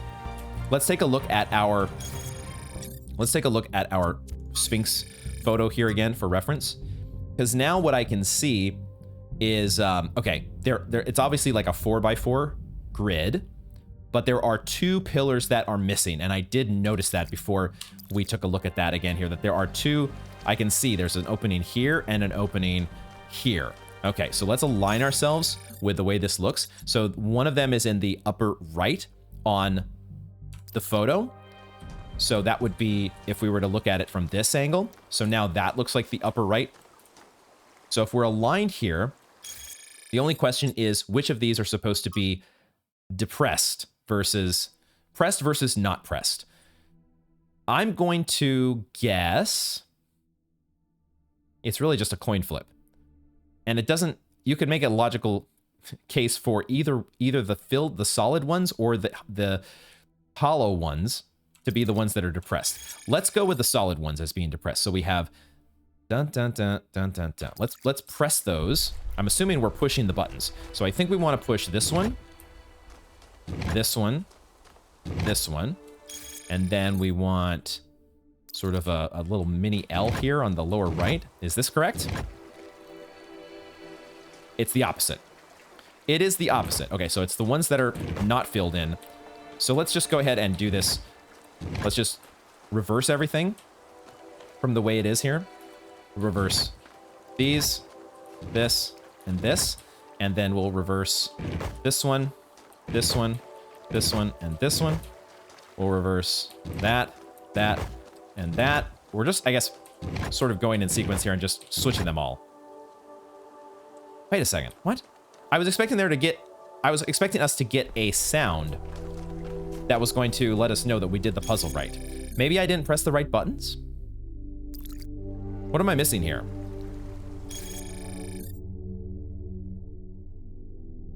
Hello? I guess let's reset these back to their original positions. Do I not have this lined up correctly? This should be the top right, because there's one of them missing.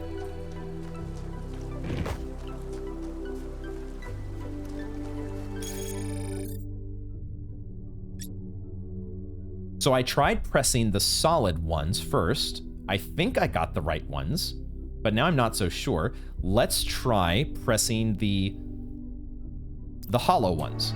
Did I miss this one? Maybe I missed that one. Oh, and I didn't reset this.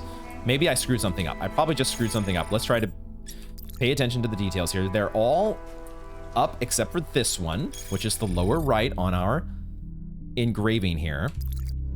So that should be correct if the hollow ones mean that you're supposed to push them down. Okay, so now we have those 3 pushed. And now we just kind of need to do a little bit of a crisscross.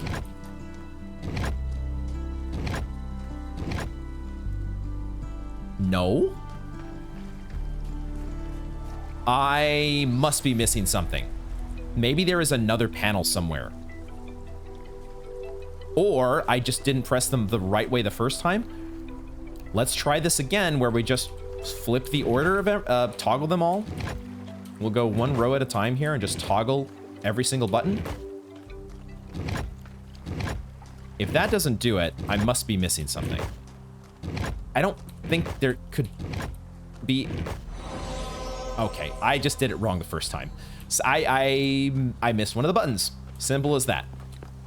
That should give us our Pandora star. That should be flashing on the map, not Pandora, excuse me, the Sphinx star, which we will head over and get at some point here. But first, we have to investigate this. We have to investigate what is going on here. Now, the first question is, how the heck do I get over there? Because this is deep water, right? I'm going to fry my circuits, or can I just kind of like... No, that's too far. I'm gonna drown.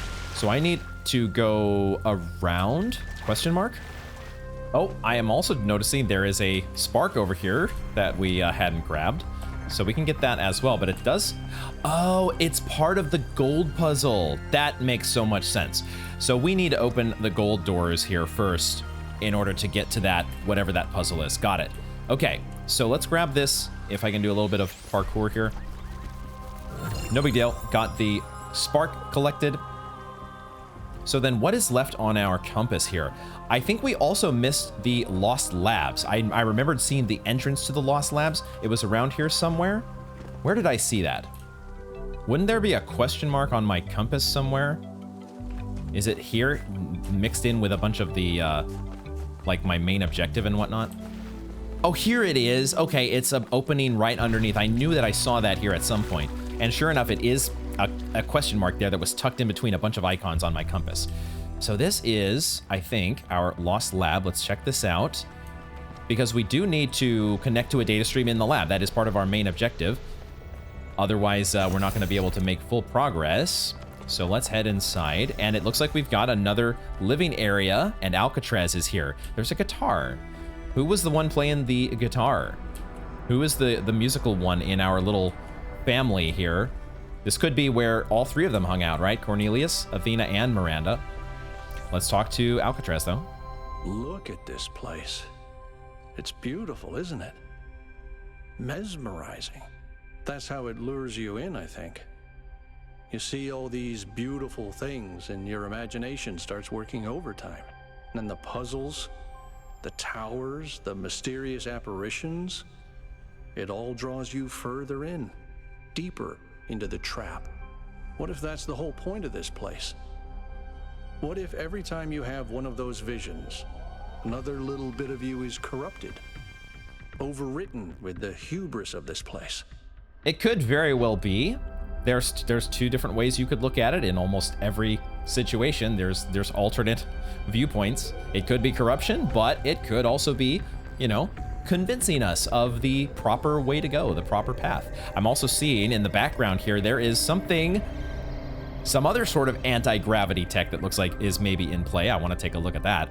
I think I'll respond with, I'm wary of this place too, but my mind is my own. Or at least I like to think so. I'm sorry, I didn't mean to suggest you were, whatever it is I'm trying to say. I guess I'm just disappointed in myself. Byron needs me. You all need me to do my job, and I can't even use a terminal. If this is all really the work of the founder, I don't know, maybe she lost her way. Or maybe we're just not ready. But once we find Byron, I suggest we get the hell out of here and never come back. We'll see about that, Alcatraz. I definitely I can understand you not feeling very useful, trying to find your purpose in things here. Here we go, though. Look at another demonstration here of, I can only think to call it anti-gravity. A new puzzle mechanic, perhaps? Not exactly sure how that's going to be applied to future puzzles, if it is a new mechanic, but let's check out the palm reader here. Do we have another? There is another palm reader up there, potentially. We'll check this one out. Oh, I see. So the ones that are marked with a red A, that's going to be our data stream overload. Okay, got it. All right, let's go through the readings from Thuya. Dear Founder, everything has gotten so much worse since you left. We kept pursuing the goal, but our lives are getting less happy. When the weather is dry and the dam runs low, there's nothing to do in the whole city. Things don't get fixed anymore. We even had to dismantle the cinema. I know it was frivolous and pointless when we can just watch video files, but it was fun to go watch movies together, like people used to do. I believe in your wisdom, Founder. I believe we have to avoid hurting the planet like our ancestors did. But I don't know if the mayor is doing what you would have wanted. Isn't there another way of reaching the goal? Please, I know you left for a reason, but I don't think we can go on this way. Lots and lots of 5358 errors, which I have been noticing when we've been loading in and out of these terminals in this area. We're seeing a lot of error. 5358, what's that all mean? Talos Principle 2b, a fragment from Stratton's On the Universe. We've got several people talking here. Amintus? Nicomachus? You have made quite the catalog of horrors, Stratton. Children dying in their mother's arms, cities perishing by the plague, and even animals living without peace or happiness. Why must we listen to this? You know, I have just eaten a heavy dinner. Because these things, which are ugly, must be confronted for us to reach the truth. You spoke of justice earlier, Amintus, but are these things just? They are not. Then you must admit the universe itself is not just. If the gods exist, then they do not bend the world to their will. Rather, the universe proceeds as a machine, following its rules. Justice and virtue are human inventions. Are you saying justice and virtue are therefore illusory and should be abandoned? The opposite, my friend. It is mankind alone that can impose these values upon this machine. Footnotes. It remains unclear whether Stratton believed in the gods or used them solely as metaphors. His work on the deities is no longer extant. Tantalizingly, Diogenes Laertius mentions that it caused a fight in the Lyceum. Athena, I thought what made us human was that we searched for meaning, but perhaps a better way of thinking about it is that we create meaning. And let's also check out Noema Project 8. More notes on the trials, getting up into the 4600s here. Lots of gobbledygook, but let's see, there is a pattern underneath. New primary site, lake water for cooling. What does it all mean? All right, gear up. Here we go, folks. More overload time. Batten down the hatches. We're going in. Error 5358. Ignored, ignored, ignored, ignored.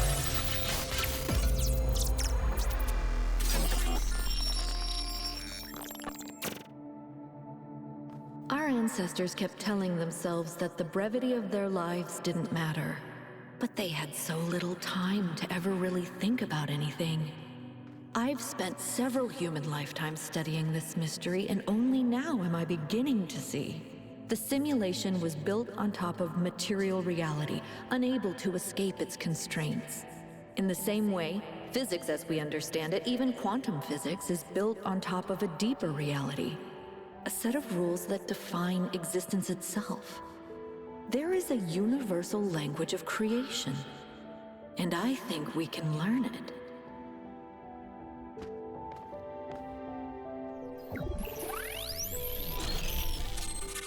So much to digest. The language of creation. Yeah, the language of creation. What were they doing here? And how far did they get? I can't answer that, but I think I fixed the Tetromino Bridge machine ring thing. I say I think because it's not in the schematics. And what I'm doing is hack work at best. Try it and see if it works. We will definitely try it out, Melville. We've also got some more Palm Reader stuff to go through here. There is so much to think about. And definitely when I get to the end of a play session here, my brain is already kind of fried from puzzles, so it is so much to take in. We'll continue to try to ponder it all. Let's go through the rest of the readings from Thekla 2. Thekla, oh god. This ought to be great. Beloved founder, years have passed and still there is nothing but silence. Have we sinned? Have you abandoned us for our arrogance, our greed? Some of the others continue to build. I told them not to, but they don't listen to me. Byron is the worst of them. He disrespects you constantly, spreading lies, and please know that there are those who remain faithful, who respect the limits you set and seek wisdom and humility as you taught. We may win the next election. Perhaps then you will return. Praise your name, Thekla. It's the most important election of our lifetimes. And from Trebuchet, founder, although I was born in the early days of New Jerusalem, I never knew you well. This is not your fault. I became so focused on improving the dam that I didn't develop much in the way of social relationships, except perhaps with Melville. That doesn't mean I was unhappy. I was, in fact, extremely content. I like to solve complex problems in peace and quiet. That's who I am. But now the pleasure I used to get out of my work has faded. I may not need a lot of company, but I want my work to be meaningful, to contribute. It does not feel like that anymore. And when I suggest new projects, the mayor acts like I've committed a crime, like I should be ashamed.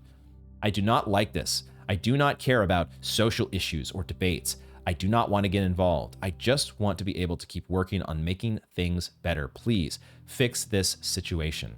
And finally here, Paying the Price, author S.T. Sanyal, from the Introduction to Portraits of the Martyrs. The list of people condemned for advocating new ideas is long and depressing. Ignaz Semmelweis, utterly destroyed for suggesting doctors wash their hands. Ludwig Boltzmann, ridiculed for suggesting the existence of atoms.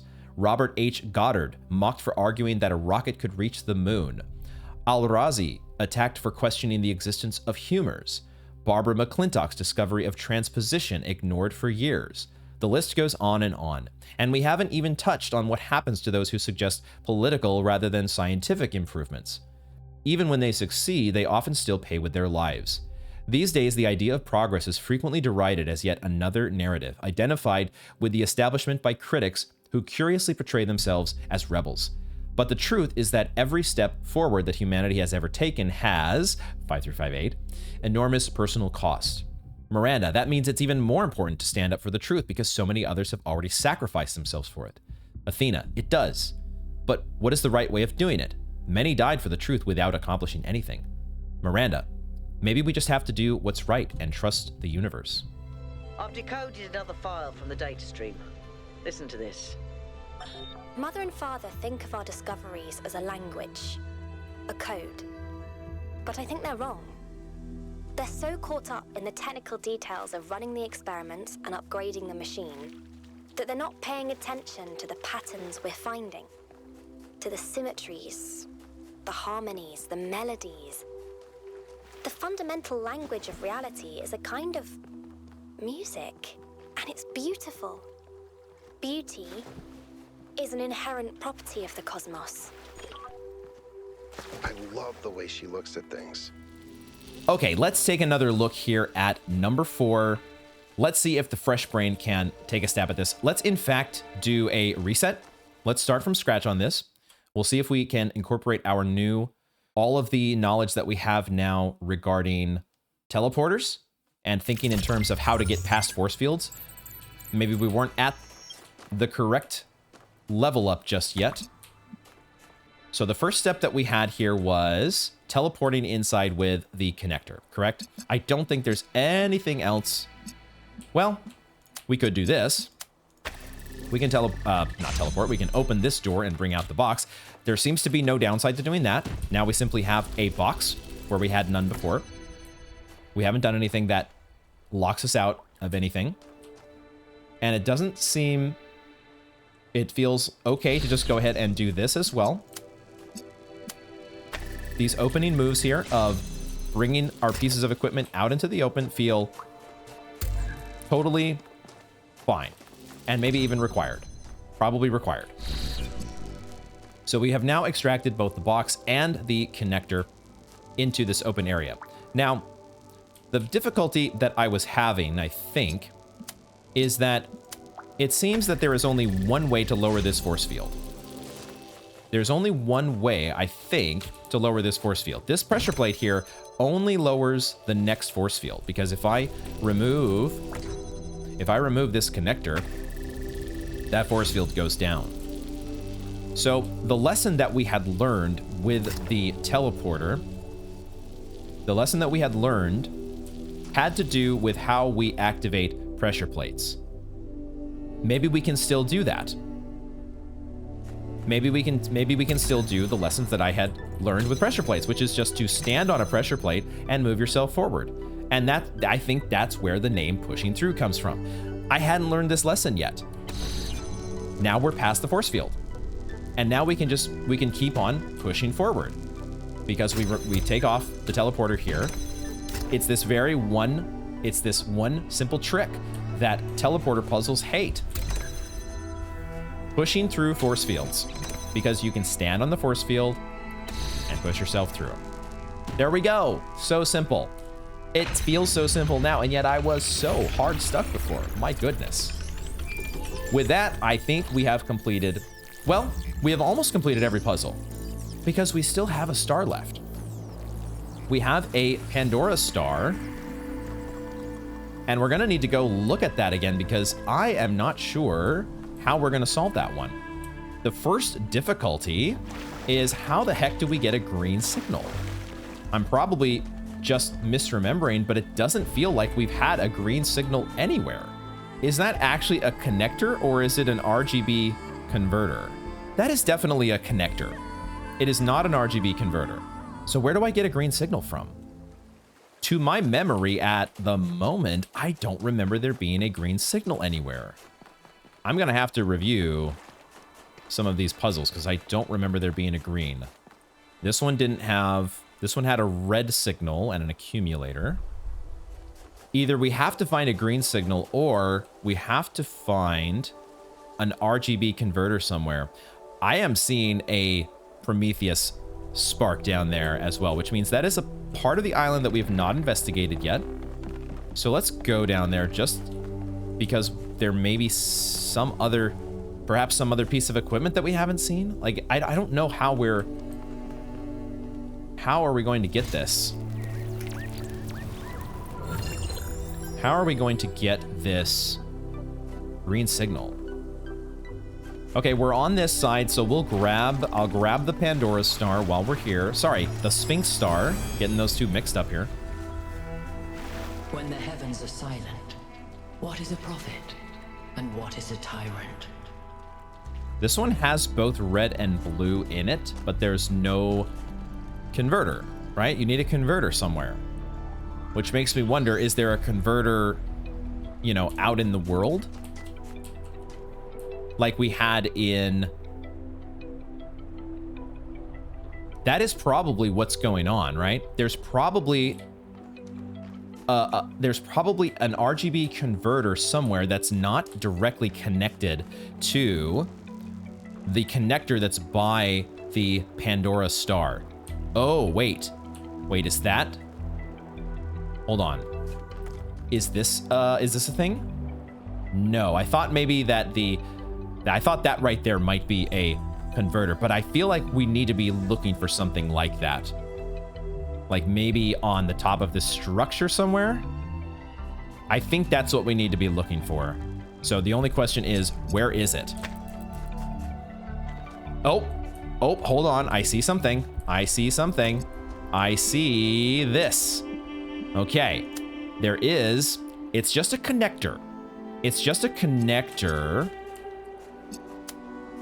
So it's not, we don't have a green signal just yet, but we do have the ability to elevate either red or blue. But wouldn't we want to elevate green from somewhere? But the question is, how do we make green? I don't think we've seen an RGB converter anywhere. Okay, this is really cool. See, this is the kind of star design that I love. When you are, they were so simple and straightforward in those first few areas. Now we are making this scavenger hunt a lot more fun because we need to start looking high and low for equipment that is in the world. I'm suddenly very much aware of all of the high points, all of the high points in the level where things could possibly connect to, or where there could be connectors stashed and converters stashed. That's really what we're looking for, is a converter. Where, oh, where is there an RGB converter?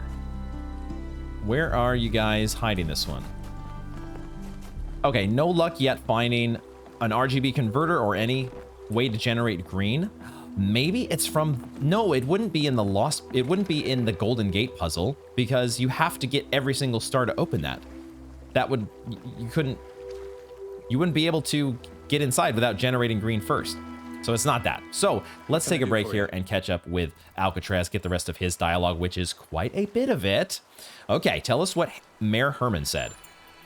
He blamed Byron for being headstrong and foolish, which I don't see it quite the same way, but it's easy to understand why the mayor would think that. It wasn't hard to convince him that we can't leave Byron behind, though. Do you think Byron is still alive? I hope so. He's always been annoyingly hard to get rid of. Something tells me that Alcatraz has thought about the idea of getting rid of Byron before. Do you believe it was wrong for our ancestors to create us? Why do you ask? Because of the risk that we pose to the planet? Just because I believe we don't need to expand and dominate everything doesn't mean I want us to go extinct. I know there are people who think that way, but if I care about other species going extinct, Why wouldn't I care about this one? Seems irrational to me. Seems like a very sensible position to hold. I like that. Tell me about Cornelius. He was the third to be born, after Athena and Eustathius. He was an important figure in New Jerusalem's early history, almost as important as Athena. But after she vanished, he faded into the background. I don't think anyone suspected he knew where she was. What was he like as a person? I didn't know him that well, but he was always very calm, very thoughtful. Everyone respected him. Do you like text adventures? There's an exhibit back in New Jerusalem, if so, that I could point you to. I do. Although I prefer the term interactive fiction. It's better at capturing what this art form really is. Storytelling, but with a completely different underlying structure. As a category, it's more equivalent to poetry or the novel, rather than, say, film. What do you think about Miranda's terraforming efforts? Is that what Miranda is doing here? Terraforming? I don't know if I had quite digested that. It makes me wonder why people always think they know better than nature. What was Eustathius like? People rarely talk about him. He was in charge of planning New Alexandria. It was his mistake that led to the disaster. After that, he retired from public affairs and dedicated himself to his studies. Do you blame him at all for what happened? Yes. Oh. Wow. Very, very... I think we poked at something there that maybe we weren't supposed to. Do you ever think your beliefs are a response to what happened in New Alexandria? You mean, am I unduly influenced by my experiences? Unable to imagine the better future Byron wanted because I'm too traumatized? Could be. But I'd like to think I'm a little more self-aware than that. Feels like there should be something up here. Is there not a path up here? Oh, shit. Okay, well, there is a... I apparently hadn't checked back here. That actually kind of scared me, because I'm looking for a path to potentially get to a spot that I haven't been before. But I guess as I continue to wander around the island, looking for a green, or a way to generate green, some RGB converter that I've missed, let's pick up the Stratton audio log, shall we? We have of late been told much about what the citizen owes the city. Loyalty, obedience, gratitude. And I will not argue with those who say that without some loyalty to a greater good, a man is little more than a savage. And I will even say that these days there are more savages amongst us than amongst the barbarians, who we call savages out of ignorance and arrogance. But there is another question that we are rarely encouraged to ask. What does the city owe the citizen? What must it offer to earn loyalty, obedience, and gratitude? And if, as we have said, a city is a kind of machine, should a machine that does not fulfill its purpose perhaps be repaired or replaced? You need green. There's no negotiating around that, correct? And we have a connector here. And we also have a connector here. But where do I get a green signal from? What is this? Oh, there's another collectible back over here. Okay. I just happened to look in this little alcove near the gold gates. Well, we found something else stashed away in a corner, at least. 2 collectibles on this map. That's one that we haven't had in a little while. Oops, not that one. Arcade machine, an electronic game. Devices such as this one were commonly used to play games in public fora. This particular unit allows users to play Serious Sam. There you go, a well-regarded but less known follow-up to Crow Team's hugely popular Football Glory series. Did they actually have a game named Football Glory? I know they made Serious Sam. I feel like this is a joke here because I think the Serious Sam one is way more well-known. All right, I guess somehow we have some unresolved dialogue with Yakut. I thought we had finished everything with you, so I guess let's catch up on this. Made me think. Oh, it's in response to the data stream. Super weird and kind of pretentious, but I honestly mean it. What is beauty? Like, where does it exist? Is it just in our minds? Or is there some objective component, something quantifiable? I always thought it was just perception, but if I understand her correctly, Miranda sees beauty as a property of the universe itself. Unfortunately, Yakut, at this point in this play session, I have literally zero brain juice left to dedicate to this sort of a question. I don't even know if I could answer this at the beginning of a play session. So I'm gonna say I have no clue, dude. That's okay. It's a difficult question. Tell me about it. I should probably just read a book or something. If you want, you could come help me look for how to generate a green source. I guess let's ask the other bit of dialogue here. Miranda said that the fundamental language of reality is a kind of music. Thoughts?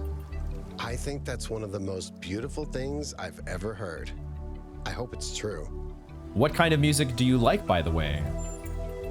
Okay, this may sound like a robot joke, but I love heavy metal, especially the more melodic kind.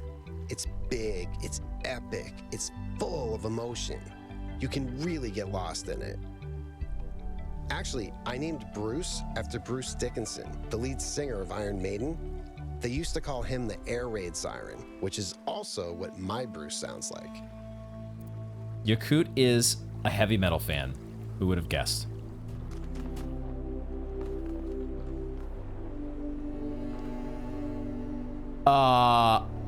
There is a jammer wall here. I just was walking out of this puzzle. Wait a second, I'm actually in the puzzle. I'm in this puzzle. What is this, puzzle 2? And there is a jammer wall down here that I just noticed. Hold on. Is this the answer to our problems? I need to figure out a way to teleport the jammer to the other side. So this puzzle's solved. Everything is open to us. We put the teleporter over here. We bring the jammer over. It's not the jammer, the driller. And what the hell? There's our green source. I have been looking, I don't know how long, for a fucking green source to appear. I've been looking up. I've been looking up is what I've been doing. Like, I've been looking at this point over here, keep hoping that it was some sort of RGB converter or something. Like maybe there was, you know, another connector or a piece of equipment that was located up high that I hadn't found, and I should have been looking low the entire freaking time. Oh my God. We have our green source. I think we have all the pieces now. We just need to get a connector from here. Holy crap. So we can shoot the green source up there. God damn. I was about to give up. I was starting to think through what I was going to say. Well, we're gonna have to come back to this. We're gonna have to come back to this star, folks, because I don't know what I'm gonna do. I don't even know how long I've been looking. But holy shit. Okay, let's head over to one of the other puzzles here that is going to relay from this guy down here. Which one would that be? Maybe number 4. 4 might actually have line of sight. Let's check there. Because there was definitely a connector here in number 4. And I think this one should have line of sight. Maybe. Work with me here. Please don't be just... Where the hell is this? Oh my God. Am I even... Oh, it's over here. I was looking at the wrong freaking spot. Okay, now let's find where it has the outline for both of them. Right there. Oh my God. Yes. Gotcha. Wow. I literally was about to give up. I was on the brink of calling it a day because I thought this star had eluded us, but it has not. I should also make note of something that I noticed as we, after we picked up that Sphinx star. Our star count has gone back to 1. And now it should be at 2. There we go. If humankind had no more cause for war, it would make war for sport instead. But yeah, our star count has been reset because we dropped off the stars at the astronomical temple. And I just realized that. So, not that that has any impact on our progress here, but we did do it at, I guess, a convenient point, the halfway point, turning in 12 stars. And now we just have to collect another 12. That feels so good, though, to be able to leave this area knowing that we have collected all of the stars. Feels great. So we are moving on now, though, to our Tetromino Bridge and finishing the area. This has been a great area. Absolutely love the first area here in the south. Even if the Tetromino rings are still not all that challenging,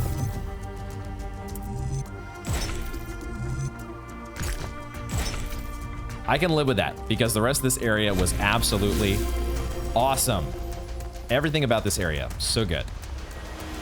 So good. Let's head up the tower here. Time to light a beam. And hopefully it's not the Sphinx. I had a feeling it was going to be the Sphinx. Welcome back, creature of clay. The forge burns bright, but the sky is troubled with clouds. A mortal has ascended Olympus without the permission of Zeus. Oh, she's talking about Byron, huh? The mortal who has tried to ascend. I would like to know, do you know where Byron is? Let's just be direct. The workings of Olympus are disrupted by the trespasser.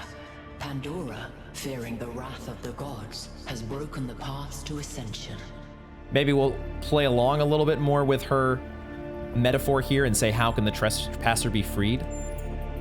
Only Prometheus can help you, for he has always favored humankind over the gods, and would see Olympus pass into your hands. But he is bound in the heart of the mountain. Break his chains, and he will show you the way. The heart of the mountain, is that a reference to the megastructure? We are in Act 3 now. Act 3 is titled Prometheus Bound. Oh, it's firing the laser out this way. Cool. There we go. Red laser activated. I think it's safe to assume that Olympus is the entity's term for the megastructure. It looks like our best chance of rescuing Byron is finding Prometheus and freeing him. How do you free a weird, glowing ghost thing? I suspect these entities exist within the megastructure systems, and what we're seeing is just how they manifest to communicate with us. I don't really care what they are. For now, let's play along. Exactly. We're going to keep playing along. We want to get Byron back one way or the other, and it does seem like Prometheus is as good a chance as any to do that, and hopefully thwart the plans of Pandora or whatever the hell else is going on here. But this area, I'm just going to double check the name. I think it was the Southern Coast. The Southern Coast. Absolutely fantastic. I can't stop raving enough about this area. I loved the teleporter mechanic, and I loved the puzzle design. And the way that the area is laid out, that's another thing. It's not too big. I think I have realized that the areas that are just so massive and sprawl all over the place, they feel more exhausting. And this area just feels more, I don't know, concise, elegant in its design and its layout. The look of the area is great. And I thought that these Pandora stars are starting to get really good. I love the exploration that they're having us go through to try to navigate beams across the map and get them into the right spot. Hopefully this is just a sign of things to come. I am very much looking forward to seeing what is before us in the rest of the southern area, the eastern area. Hopefully this is a trend for the rest of the game as we press forward and try to free Prometheus. We'll find out next time. Thank you all very much for joining me, and I hope to see you in the next one.